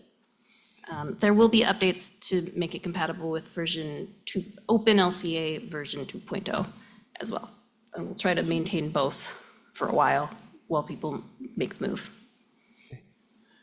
Let's see, if someone has primary supplier data for their raw materials, yeah, is that something that they should reflect in their modeling?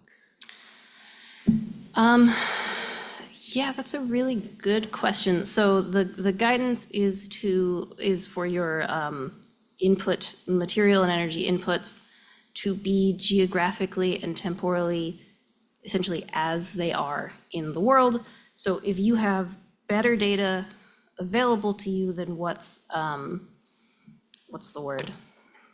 Than what's public, you are free to use that. If it is something that's come from some sort of contractual mechanism, like a PPA, that's something the IRS would have to take a stance on. But if it's like this physical thing actually came from here and I know that and I know the actual emissions from it, then you can use the better information, the more geographically specific information. Does the NETL impact assessment methods that are in OpenLCA,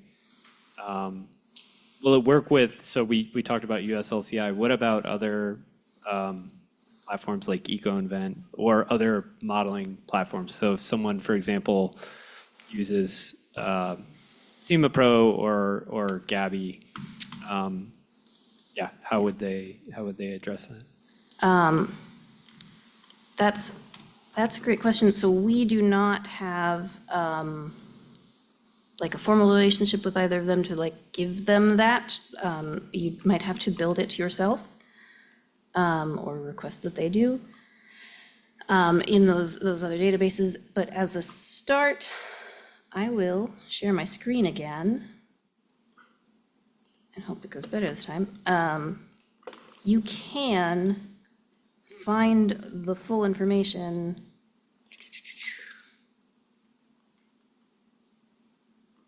No, it's indicators. Impact categories. This one will list every single characterization factor, the flow, the category, the factor. It should have CAS numbers where applicable. You might have to open up the actual flow itself to find that.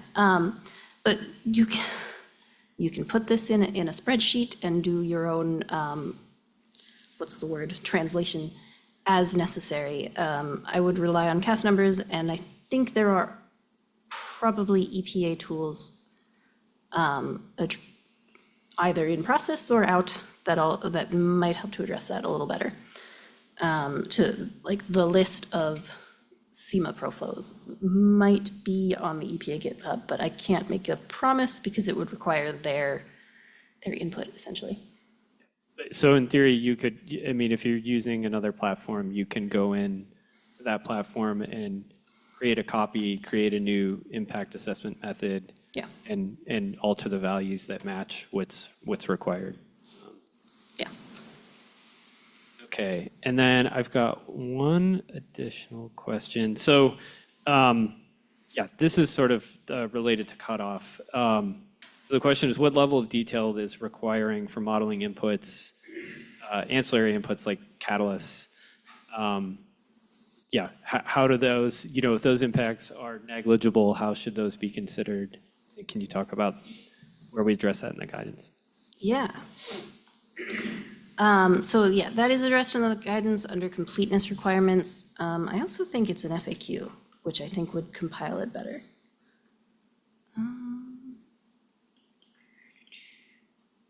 Here we go.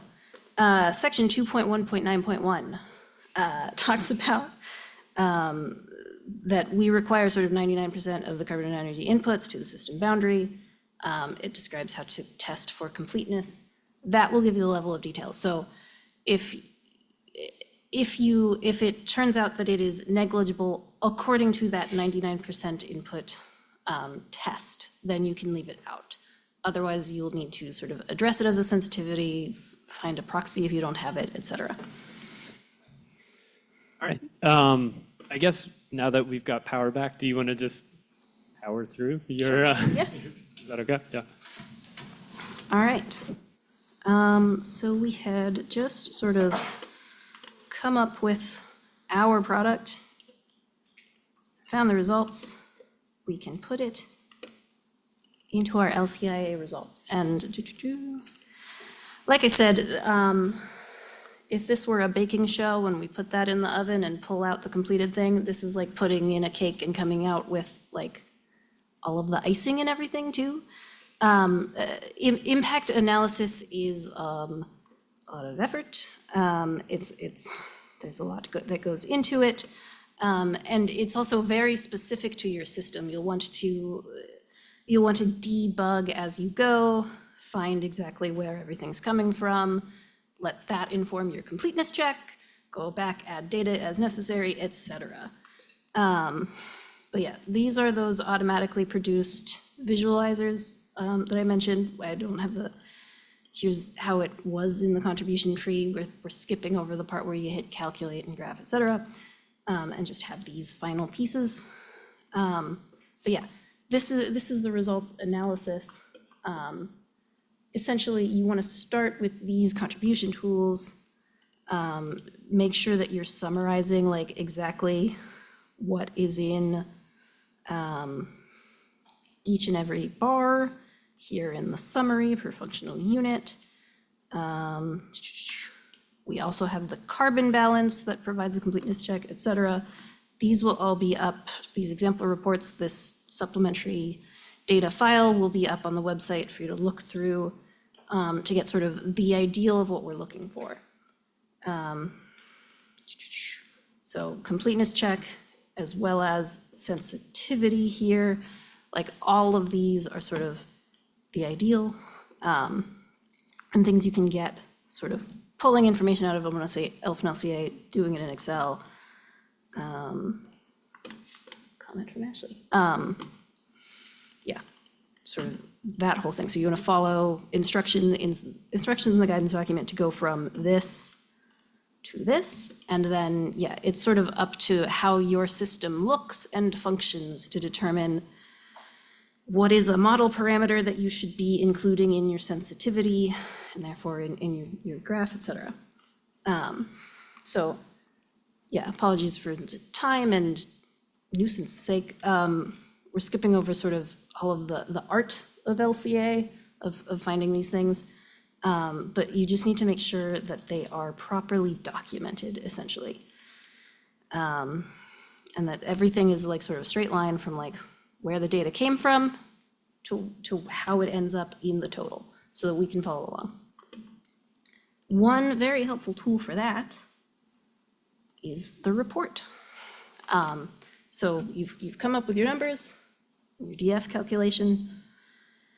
The next thing you want to do is start writing in mid-process your workflow. But sort of one of the last pieces is the report here. So you'll take your results, here it goes. What you download from the website has this report title, things for you to fill in, things for you to add to, adjust these Word automated tables of contents. Abbreviations, I guess that's a pitfall I didn't list out. There's a lot of different types of tons, and we need to know which one is which. Make sure it's spelled out, et cetera. And then, yeah, there's instructions in the report template. They're also laid out in section 6 of the CO2 guidance document. But it should be pretty easy to follow along as you go. Things in gray are instruction, things not in gray you can leave in as essentially copy-pasted text that's applicable to multiple users. And so I would go in this hypothetical scenario, take all the results and start adding text.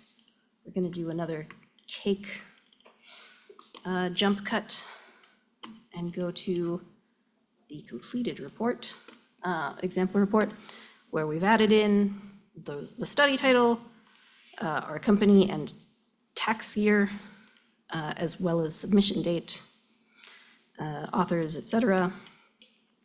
Started deleting the little helper red text, gray text, and gone straight into executive summary. So essentially, this is just writing out a full report, ISO compliant, that has all of the sections that are needed, inclusive of the diagrams that are helpful, et cetera. So that, yeah, that's the executive summary. This example has these little pop-up boxes that are helpful text. You don't need those. Yeah, essentially just going through piece by piece and then compiling and contextualizing everything. So you'll want to discuss what your technology is, how you're creating your product, where you are, etc. And yeah, just go through the report. You are permitted to just sort of take screen grabs of OpenLCA if that's what you're using to do your product system diagram. Yeah, and then list all of your unit processes. Again, if you've submitted a really well-documented model, we won't need as much of this. But if you've not, this is a really, really key method of us knowing exactly where everything is coming from to be able to check assumptions. And then I also mentioned, I think, the report itself is very important. I want you to get it right. When we do the reviews, we don't make editorial comments. We're not going to fix your typos for you. We only report to the IRS what's materially relevant to your result. So if there's extra sections in here that aren't related, we're not going to comment on them, essentially. All right, so that's essentially the process. I did sort of skip over our benchmark models. We'll look at the ethanol one. So these are the documentation that go into these, this LCI database. So all of those numbers, all of those product systems that are in here are fully documented in this report. So like I said, Ashley Cottrell, James Clark are here today. They were major parts of, major drivers of these reports and have done a great job. Essentially talking about where we got our data, how we did the calculations, what they all mean, and then explainers to essentially linking this document to the Zolka to the supplemental data file, which is an Excel spreadsheet. So these are like the real key to transparency here. We have a summary page that takes the actual data from things like the GHGRP, subpart PP was a pretty key one. Any other sort of, this is ethanol, we used a lot of US Department of Agriculture data sets to essentially come up with our production weighted US average. So we found total production in the US, looked at emissions from the GHGRP, normalize as necessary, make some assumptions to find the current capture rate in the US to be able to include that as part of the US average, and summarize here. So this is where you'll find sort of every piece of how we got there. So if you are, if you're submitting for one of the three things that we've already covered here, you can feel free to use these. If you are not, if these are unrelated to your product system, you can still definitely check them out as sort of our ideal for a comparison product system and how to build and find it. These will be up online as part of the toolkit by the end of the week. And yeah, like I said, we have 3 of them right now. They will be available as zip files so that you'll get the report in conjunction with the Excel-based supplementary data. And so, yeah, that's just like a helpful tool. You don't necessarily, it's not required, but we're hoping a lot of people find good use out of it. And then the final sort of, you've gone through all that. You can also take a look at the checklist to sort of remind yourself of all of the key things throughout the process, throughout the documentation that we want to see. So this is meant for applicants to just use as a guide. It is not the complete, comprehensive, if it's not in this list, we don't look at it list. But it goes through the really key things that we've been finding as important and potentially problematic in the submissions. So you want to go through and make sure that you're comparison product system represents the US average or has a justification for the industry standard. Complete functional equivalence, that's just super important fundamental to the LCA. So you want to like double, triple check that these outputs are exactly equal. Things like that. Where did it go? There we go. Yeah, so go through this checklist as the high-level overview, and then it gets a little bit more detailed, report section by report section, things that we're looking for to have been documented here. I believe that is all, except for questions, of course.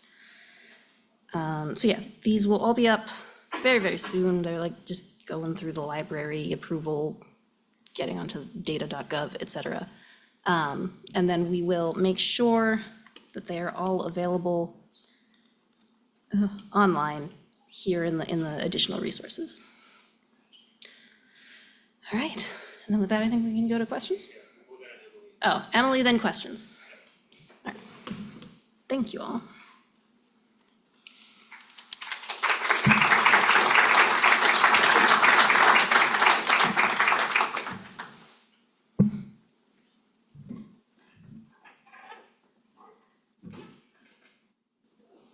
Great, okay. Awesome, thanks everyone for being here. I will switch gears a bit for our final session before we kind of head into the general Q&A.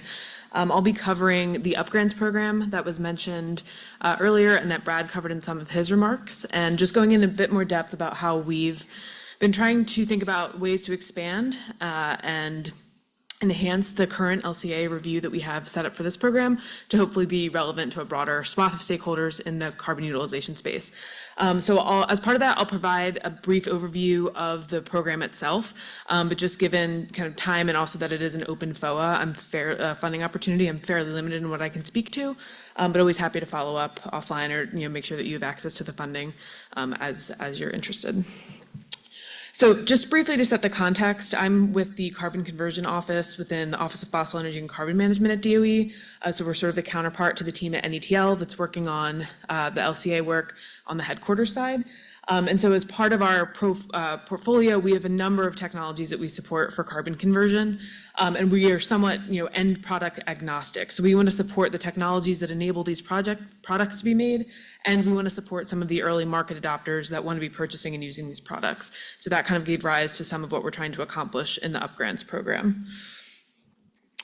Broadly, I think I probably don't need to spend much time on this for this audience, but these are kind of some of the main categories that we think about as an office. Generally, we're talking about commercial and industrial products. We won't fund things like luxury goods, for example, but generally, construction materials are a big area of focus for us, as are fuels, chemicals, and engineered materials. But I would say we probably have R&D active in all of these areas. And so the utilization procurement program was enabled through the bipartisan infrastructure law and has made $100 million available as a cost share for states, local governments, public agencies, and utilities to purchase and use products derived from CO2. And so really what we're trying to accomplish through this program is to help these products get a bit of a foothold in the market and via the cost share make them more cost competitive, particularly in the public procurement space. Oftentimes it comes down to a cost decision. And so we want to try to make that a little bit more of an easier decision for some of these entities that want to be thinking about carbon conversion as a way to meet their decarbonization goals. And so this flow chart here, and this is where I'll touch on sort of the program generally, and then we'll get into the LCA and what we were hoping to expand and make available for folks, kind of has two tandem processes that happen in line. The first is this manufacturer and vendor side here on the left. That includes the LCA review. And so for manufacturers of products that want to submit an LCA, that they think they are eligible for this program, they'll work with NETL to submit their product LCA and ensure that they're meeting two criteria that we have for the program. The main two criteria that we're reviewing that LCA for are to ensure that you're actually verifying and quantifying emissions reduction. So the baseline that we start at for this program is at least emissions reduction of at least 10%. But there's additional incentives that are unlocked for manufacturers if you get up to 25%. We also have a specific definition for what emissions are acceptable or allowable under this program. And generally, for this, emissions must come from anthropogenic sources of CO2 that have been technologically captured or concentrated. So things like capture from flue gas or capturing from the flue gas upgrading and then use or direct air capture all would apply. So those are kind of two key criteria to keep in mind when thinking about this program. If you are approved, then you can move on to an approved vendor list, which is listed publicly. So that's something else about this program that we think is really beneficial. It is a public-facing list. We're able to disclose who has applied once they're approved. We don't disclose any of your LCA information, any proprietary business information, obviously. But it is kind of a way to get a stamp to say, this data has been reviewed by NETL DOE, and we've been successful in that review, which I think we've heard from some early startups and things that are looking for kind of that differentiator in the market, potentially to funders, that this is a helpful tool to have. If the project or the product, I should say, is denied, there is an opportunity to kind of come back and have a conversation with NETL, with our team to understand what any of the issues were, and then to also resubmit. So that's an important step that we think is helpful, especially for some of these emerging and novel technologies. Once those products are approved, you then have to work with an eligible entity for the program to actually apply to purchase the product. So this is where I'll just speak to this briefly. Currently, again, we're really trying to tap into this public procurement space, and so eligible entities are states, local governments, public agencies, and utilities. But the list of entities that are eligible as subrecipients is much broader and includes for-profit, institutes of higher ed, as well as tribal nations. So if that is something of interest, we're really encouraging teaming partner lists and trying to encourage partnering where we can, and to the extent that we can, try to help those connections take place. Again, so moving down here, if there's specific questions in the program, happy to answer them. I know it's a lot, and it's different for those of you that might be familiar with FOA announcements and funding coming out of DOE, but I do want to make sure we just have time to talk about kind of what we're able to provide through the LCA. So currently the LCA process, as we've talked about today, you submit through all the tools that Michelle very aptly navigated us through earlier, and then NETL will review that submission.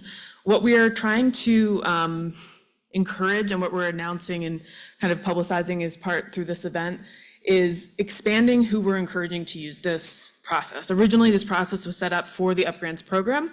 The UpGrants program has had success when people have engaged with the process, but from kind of standing up this program, we've seen that there's still a real need in the space to provide some of these additional LCA resources that we think this existing vehicle can do. So for those of you that were following this UpGrants program, it was recently extended for an additional year. So it'll be open through April of 2025. So we're trying to give developers and manufacturers a solid enough runway to know that this program will be available, and also make this LCA tool available for that entire timeline. And really what we're trying to do here is provide additional technical support and assistance for product manufacturers, program applicants, and technology developers in the carbon utilization space to help develop their LCAs in alignment with all the guidelines that Michelle spoke through. I think Brad touched on a couple of the important distinctions and differences that we are able to provide as technical assistance through UpGrants that we currently cannot do through the 45Q process. I think a big one is supporting first and novel of a kind technologies that maybe aren't operational yet. So for example, if a company may be wanting to adapt a process to use CO2 emissions, however, they're not operating under those new conditions, if they wanted to apply to say, look, we have advanced modeling that shows how this would run, can we work with you to get this LCA approved, understand what our eligibility would look like for UpGrants, and then kind of confirm with you later on that we are operating under those guidelines. That's sort of a scenario, I'm talking at a high level, but that's a scenario that we could entertain in UpGrants that you cannot currently do with 45Q. And so we really want to be trying to think about this as a tool to enable and support some of those more novel uses of CO2 that we know are a challenge, and that these programs are in part designed to help support. We also think that this is a great opportunity for groups that are just looking to make progress toward 45Q. Maybe they haven't even decided what program they want to use in the carbon utilization space. There's a number of others like environmental product declarations that enable you to engage in federal level procurement by clean initiatives, the Buy Clean initiative that happens at the federal level. There's also several analogs of that at the state level. So environmental product declarations could also be an important tool in this carbon utilization space. And we see this LCA process as another way that you could sort of get your ducks in a row and have some of this data already kind of approved and in good shape before entering into these processes. Again, just want to call out, this will not provide sort of a pre-approval or provisional approval for 45Q.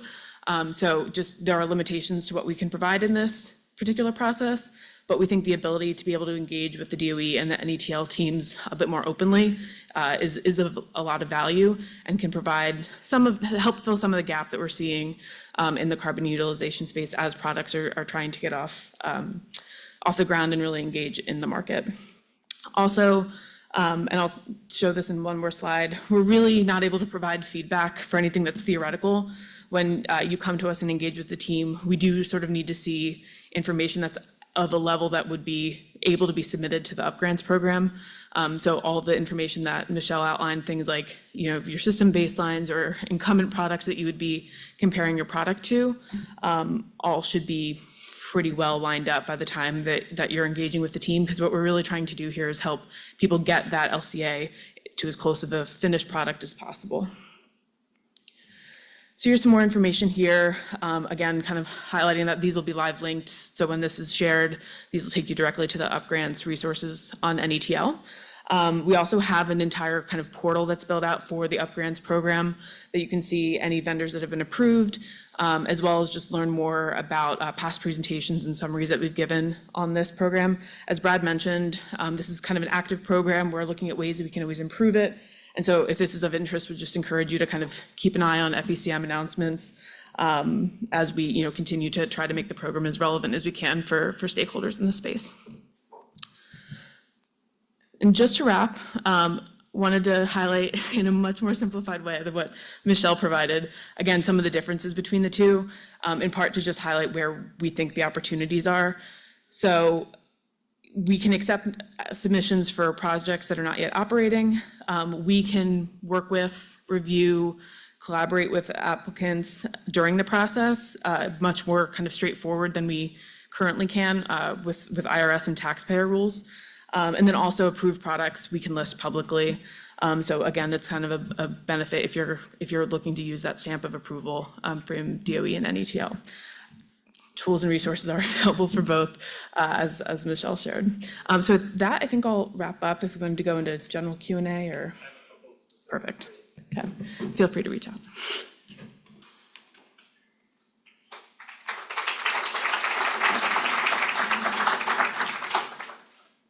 Thanks, Emily. Yeah, okay, the first question is, can one applicant apply for both 45Q and UpGrants simultaneously? This would be someone that's in operation, I suppose. Yeah, I think it would probably come down to the specific applicant, so I won't make any broad sweeping proclamation, but I do believe that in our current funding opportunity announcement for UpGrants, there is a section where you would disclose if you're currently receiving or applying for other government funding. So that would probably be where you would just disclose your participation in 45Q if that were the case, or vice versa. Are tribes eligible for UpGrants? Currently, they're eligible as a subrecipient, so you would need to partner with state, local government, kind of as that prime entity that would actually be submitting the application. Okay. And I think you touched on this, things that are not yet built, can they apply for UpGrants? Yeah, I think this is one area that we're really trying to be as supportive as we can in terms of especially I think when we talk about financing for some of these projects, obviously there's a lot of risk if you're asking for financing for something that may or may not be approved. And so what we're hoping to provide through this is some level of comfort to the degree that we can within this process, that at least the LCA is conforming to our best practices, that we're able to say that yes, it's meeting these benchmarks. For UpGrants, for example, if you're approved, that means you're reducing emissions compared to an incumbent product by at least 10%. So that could be meaningful in and of itself. So we do want to encourage, even if you're not fully operational, folks to engage, reach out, kind of let us know the status of your project.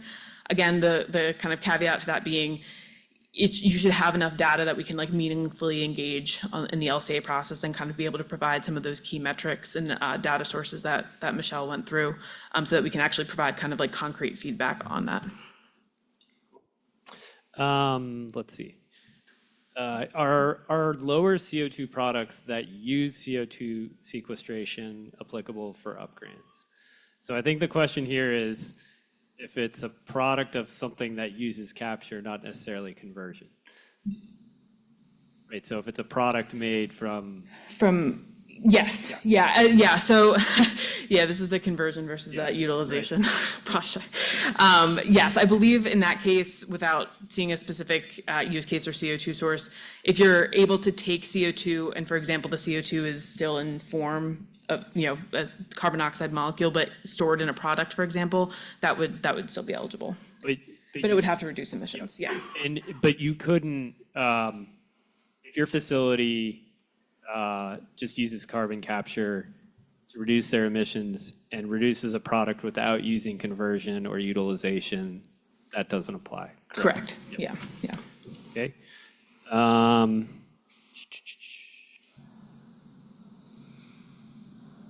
Okay. Can you talk about the Energy Works voucher program? Do you have any familiarity with? We don't engage directly with that program, so I can't offer specifics, but we can definitely provide, I think the FAQ follow-up would be a good place that we could provide some links and context on how you could use and how we could interface with that program, because we don't run that directly out of the office, so I don't want to speak out of turn. Okay.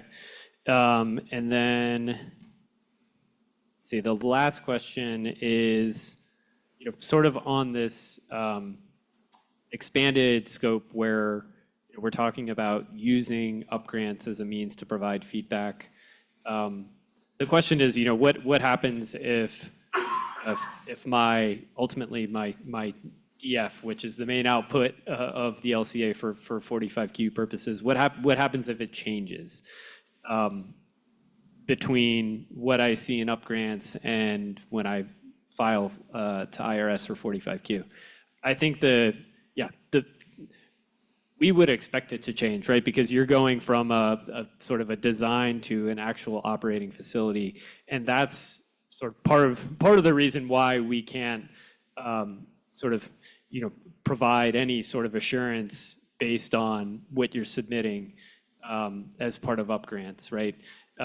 If you go through this route, the intention is that it helps you get feedback, helps you get some sense of a sort of a ballpark value of what you might expect.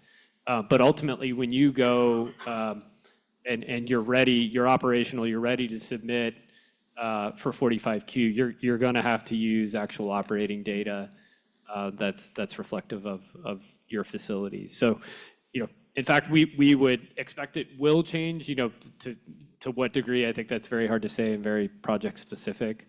But it will change, and you will have to redo an LCA when you're ready to submit for 45Q.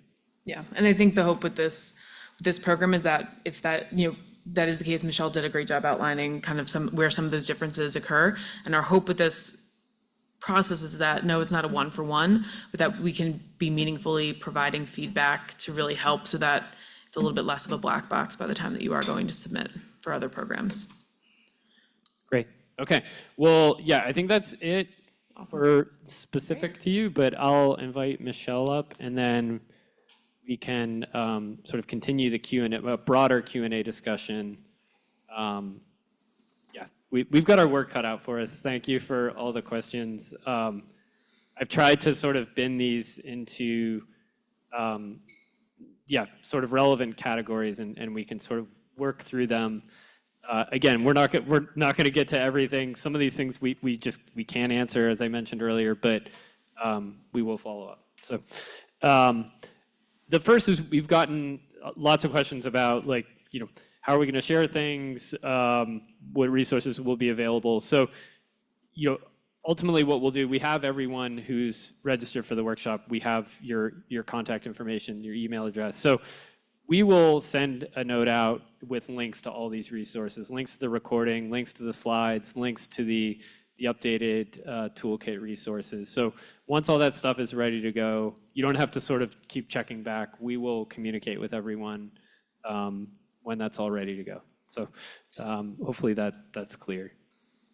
Okay, so then we're gonna shift into what I'm sort of calling applicability, and we have a series of questions here. First is, does an updated LCA need to be prepared each year? If so, there's a risk that the DF ultimately, which is calculated, will change, and would change the value of qualified carbon oxide. That is a requirement in 45Q. It is required to update your LCA on an annual basis.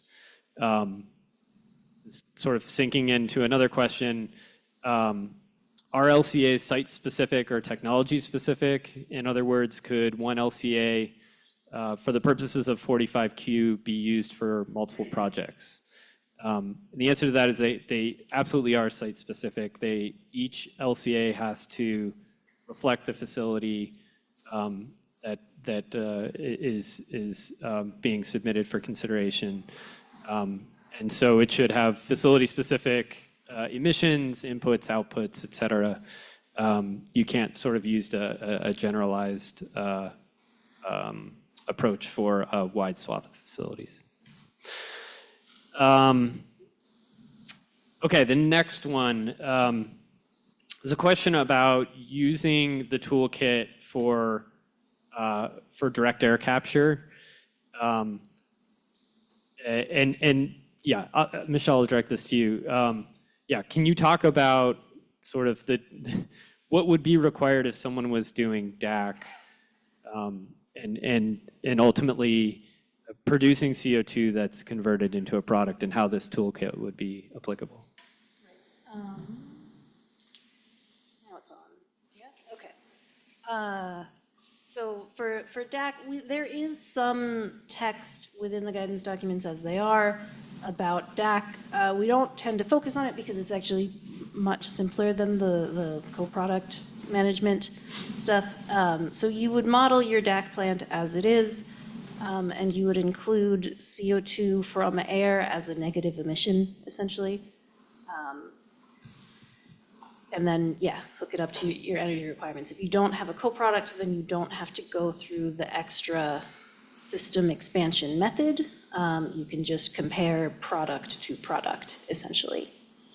And so, the only key would be to make sure that you're modeling input CO2 that actually goes through the DAC from environment as negative, and including the material and energy inputs to DAC as such, and those, separating those emissions as positive emissions, essentially. Yeah, and I think just one further point, if you're doing DAC and you're going to dedicated geologic sequestration, then the LCA requirement does not apply as it's written. So it's just another thing to be aware of. Let's see.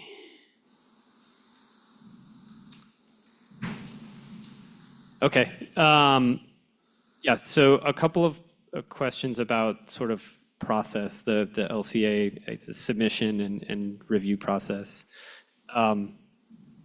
What is the expected process for achieving a 45Q LCA approval? Sort of what is DOE's role in that process? And I'll start. You can add in, both of you, if you want. So what happens is what's required by IRS is you submit your LCA in parallel to DOE and IRS at the same time.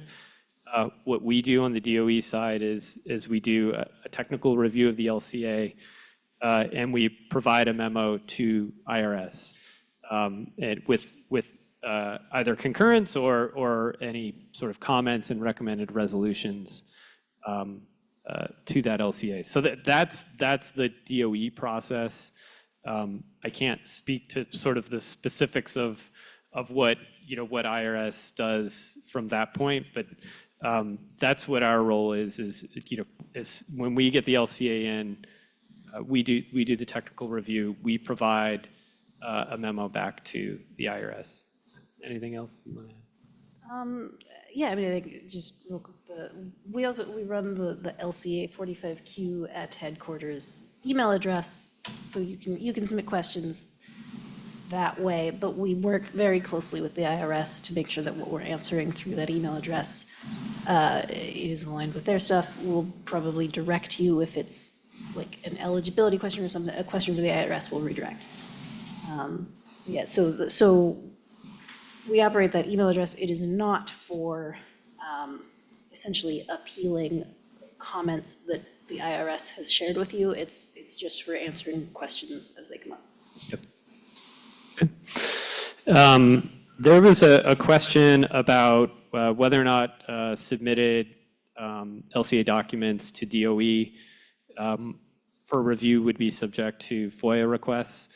I'm not going to read the whole piece of text, but there is in the updated guidance document, and again, we'll point to this afterwards, there is a whole section on public disclosure.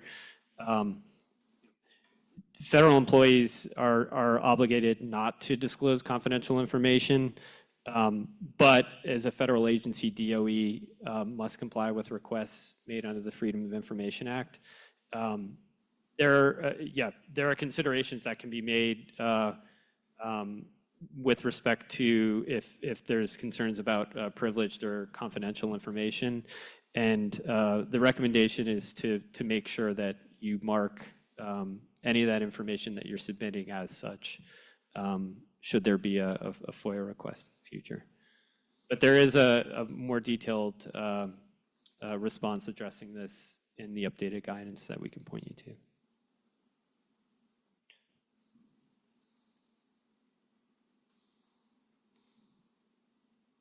Okay, Michelle, I'll ask you this one. Do applicants that have already completed their LCA and they're getting ready to submit to DOE and IRS, do they need to redo their analysis using what we're pushing out, the standard comparison data?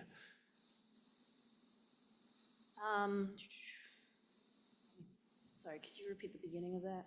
Yeah, so if someone has done an LCA and they're sort of at the point where they're ready to submit, Okay. are we requiring them to use the standard data that we're pushing out?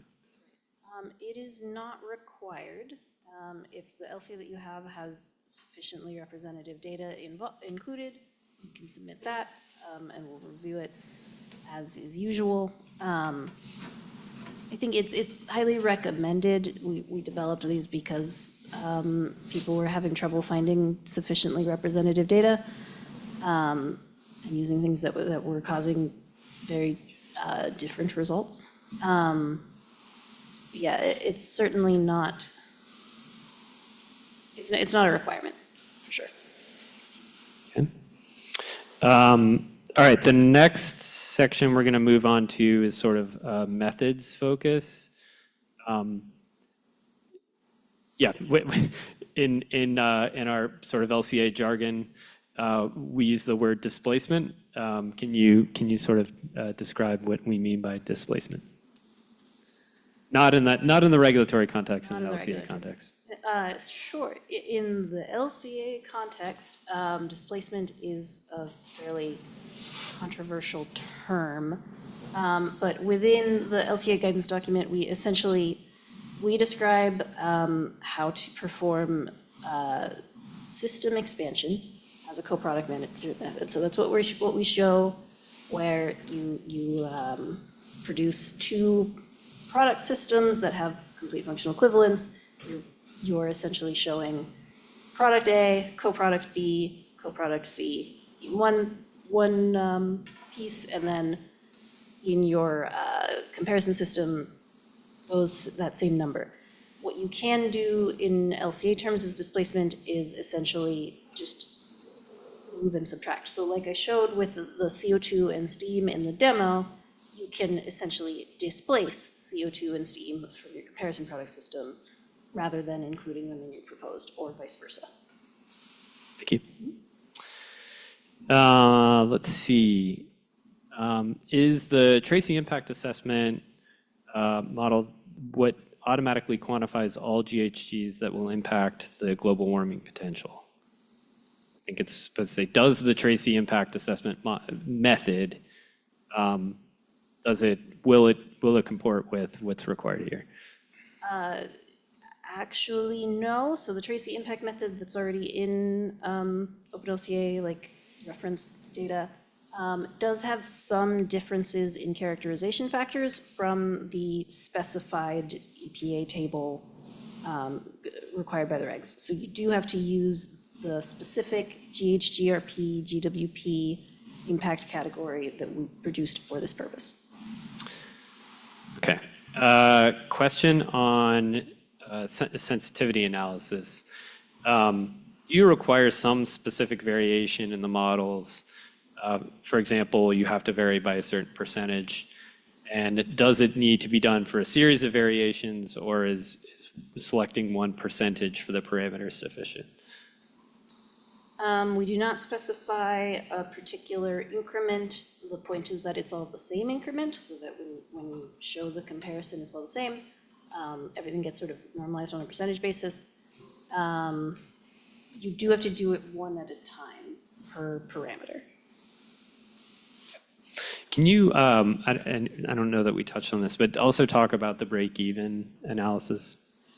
Yeah, so typically a break-even is centered on a decision point. So if you're doing normal LCA, you might change your renewable percentage of your electricity grid mix until you reach the proposed and comparison are equal, so the difference is zero. In this case, I believe we're doing the break even on a DF change. So however much things need to change for the DF to change. Okay. Yeah, another question about cutoff criteria. You know, how do we think about construction impacts, and what can you do? You know, as is often the case where that data is hard to come by. So, yeah, that data can be hard to come by. We do require construction impacts if they are not negligible. We do provide in the database like steel and concrete. And so what we typically do is just sort of add up total steel, total concrete, and use that as essentially a proxy for the whole full thing. You can also use an economic input output method, which will typically provide you with like an upper end of the estimate. So if it's something that's sort of on the edge of like, is this relevant, is this not, you could use an economic input output method to give you a conservative estimate of the GHG impacts, to determine if you need to do something more detailed. And then the sort of like, just total steel, total concrete, that'll give you the sort of lower end, and that'll bound your analysis for how much you need to care about construction, essentially. This is sort of like a crossover to up grants. Like, can the same data and resources, NETL resources, be leveraged for both programs, right? So if there's data that we make available for 45Q, for example, can it be leveraged as part of an up grant application? Yeah, absolutely. They're designed to be extremely similar.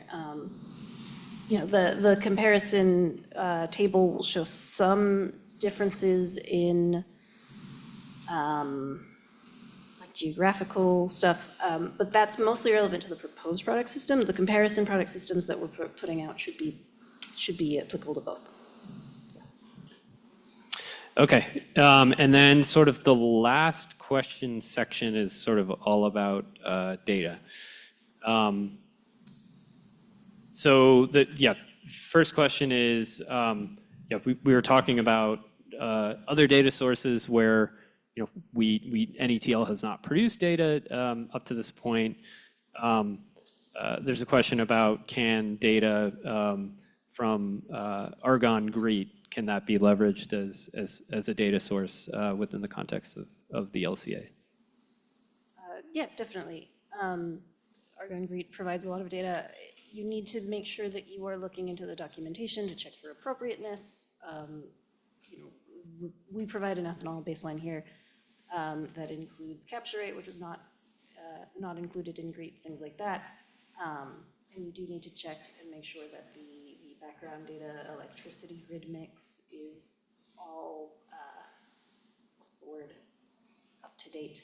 There are some flips and switches in the background of that model that might default to like 2015 instead of 2020, things like that. So you need to be, diligent the same way you are with any other database or external data. But yeah, absolutely allowable as long as it's well documented. Yeah. Okay. The next question is about the new sort of standard comparison data sets. So the first question is the underlying source data used, is it to construct the profile, is it available as part of the documentation? Essentially links to it are available, so in the Spreadsheet. spreadsheet, there will be a link to where we got it. And then sort of summary of it. We don't have, we didn't pull the entire GHGRP subpart PP data file into that spreadsheet. We do summarize some of it. But yeah, all of the links are in there. Yeah. And then the sort of as a follow-on to that is, what if an applicant identifies another source that they think is better suited and more representative than what we provided? Then you can include that in your LCA and then provide the description, the justification in your report. I don't believe we can give pre-approval. If you email us, I don't think we can answer that, basically. But yeah, I think as Michelle alluded to, if you look at the documentation in those reports and spreadsheets, I mean, that's sort of the level of rigor that we're looking for and sort of justifying why something like that is not applicable. So it's a good model if you don't think they are applicable, that would be sort of the level of rigor that we would want to see to understand why you don't agree with it. Okay. Are the NETL default UPs, unit processes, do they contain co-production credits? Is this included in the documentation? So the sort of relative to comparison with alternative methods. I think that's a bit complicated and individual to each product system.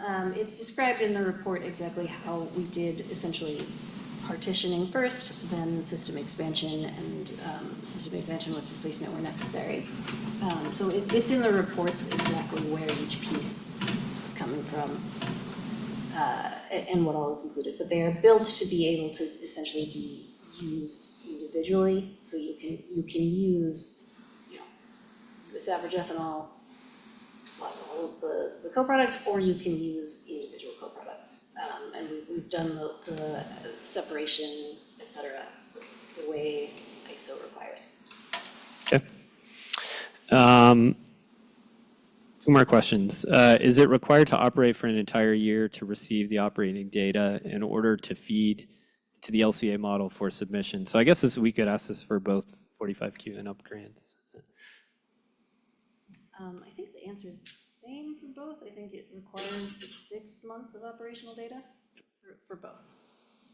And I would just, for up grants, we would be able to work with you a little bit more to understand exactly how that would look like, should you not fully be in operation, but could provide suitable enough proxy data that we could make, conclusions that we would feel reasonably would reflect real world operational data. So yeah, I guess tagging onto this, can you explain, so if someone is going into up grants, yeah, and they're maybe not yet operational, can they get sort of like a provisional acceptance for up grants? And then what do they have to do once they're in operation? Do they have to resubmit based on that 6 months of operating data? Yeah, so the provisional LCA would include information on like how you are estimating ahead of time. And you absolutely should be doing uncertainty analysis, so it's not technically required for final submission, but it is, you know, practically required for provisional submission. And so we would take a look at, you know, the sensitivity analysis, all of the things that are most likely to prevent you from reaching the 10% benchmark, to provide you with that sort of guidance on like what to look out for once you are in operation. Then once you are in operate, and will include some level of confidence, like the benchmark is 10% initially. If your answer is 70%, that gives you some confidence about operational, et cetera. It's when you're closer to 10% that we will outline a little more specifically. And then once you're in operation, yeah, you'll need to collect the 6 months of operational data, submit those, and we'll check that they actually do match what was predicted beyond the 10%. So we're not giving you like one number, we're providing confidence that it meets the threshold necessary. Okay. And I would just say that like a good example of, I think, how that could occur, if you know that you have a project that you want to do with a certain state and that you may not be operational yet, you could provide that provisional data, and then once that entity moves to actually apply to the program, and you've been in operation at that point, you actually have a product that can be procured and used. That would be, you know, I think a natural time that you could submit that data, unless we would just confirm that you're operating as you said that you intended to. Okay, thanks. The last question is, when will approved pathways be made publicly available? And so, yeah, I can start, Michelle, you can. So, yeah, every LCA is different. So there is not an approved pathway per se.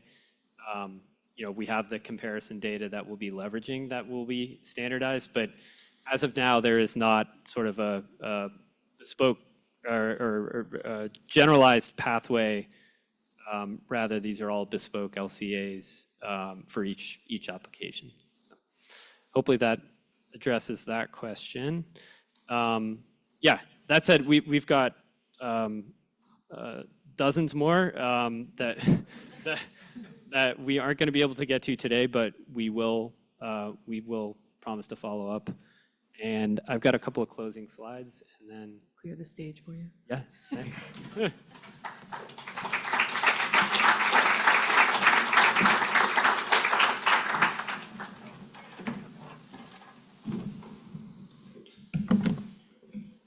Okay. Thank you again. I'm going to start.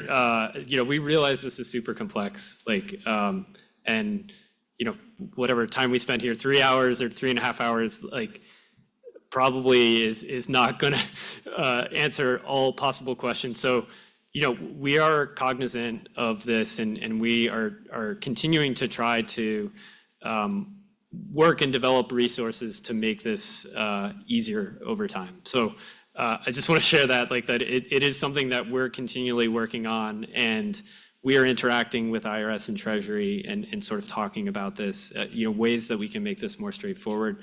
I think the challenge is, you know, and Emily's slide alluded to this earlier, the conversion and utilization space is just very complex because there's so many different pathways, so many different potential products that it's hard to sort of have a one-size-fits-all approach. So we are aware of this. You know, we've got open ears. Like, if you have suggestions for, you know, things that we can do, but you know, we want to continue to produce resources that are helpful. You know, we serve in this role of doing these technical reviews. I mean, we want to see people have successful LCAs and qualify for the credit. And and ultimately get these technologies that, we've got an interest in within the DOE, have them deployed at scale. So I just wanted to start with that. So again, if you can remember this URL, it's probably your best friend. We will be following up again via email with all the resources from this workshop. So don't feel like you need to check back. But we will get everything posted as soon as we can. One other plug that I wanted to make. So within FECM and NETL, we have an annual carbon management research project review meeting. It will be August 5th through 9th in Pittsburgh. This is where we gather sort of all of our project and funding recipients together to present updates on their work. It spans sort of all of the carbon management space, right? So point source capture, conversion and utilization, transport and storage, carbon dioxide removal. So it really spans the entire carbon management ecosystem. It's open to the public. It's a great cross-section of industry, government, academics. A really great meeting if you're able to make it. And sort of as part of this, USCA hosts a carbon management technology showcase. And that's a way for those that are sort of producing technology in the space to sort of set up a booth at the event and share more information about their technology. So there's the web link for that. You can Google, carbon management project review meeting, and it'll get you there too. There is a registration fee. You can decide, you can sort of do it, you can choose days that you want to go, or you can register for the whole week. And there is an agenda that's available on the site that shows you what's in each session on each day. So yeah, really good workshop. It's sort of like, I don't know, I call it carbon management Woodstock. So yeah. Yeah, the last thing, again, I wanted to just put up our contact information. There's different contact information for UP grants versus 45Q, and then of course DOE versus IRS. Yeah, we welcome you to reach out to us. If it's something that we don't feel like we can address, we will point you to IRS. But yeah, this is a way to get in touch with us and not only ask questions, but if after this workshop you have thoughts or suggestions, yeah, again, this is the way to stay in touch with us. And that's it. That's all we have for today. So really appreciate everyone taking the time to come in person or join online, and yeah, learn more about how DOE is fitting into this 45Q LCA process and the resources that we're making available to submit LCAs. So thank you.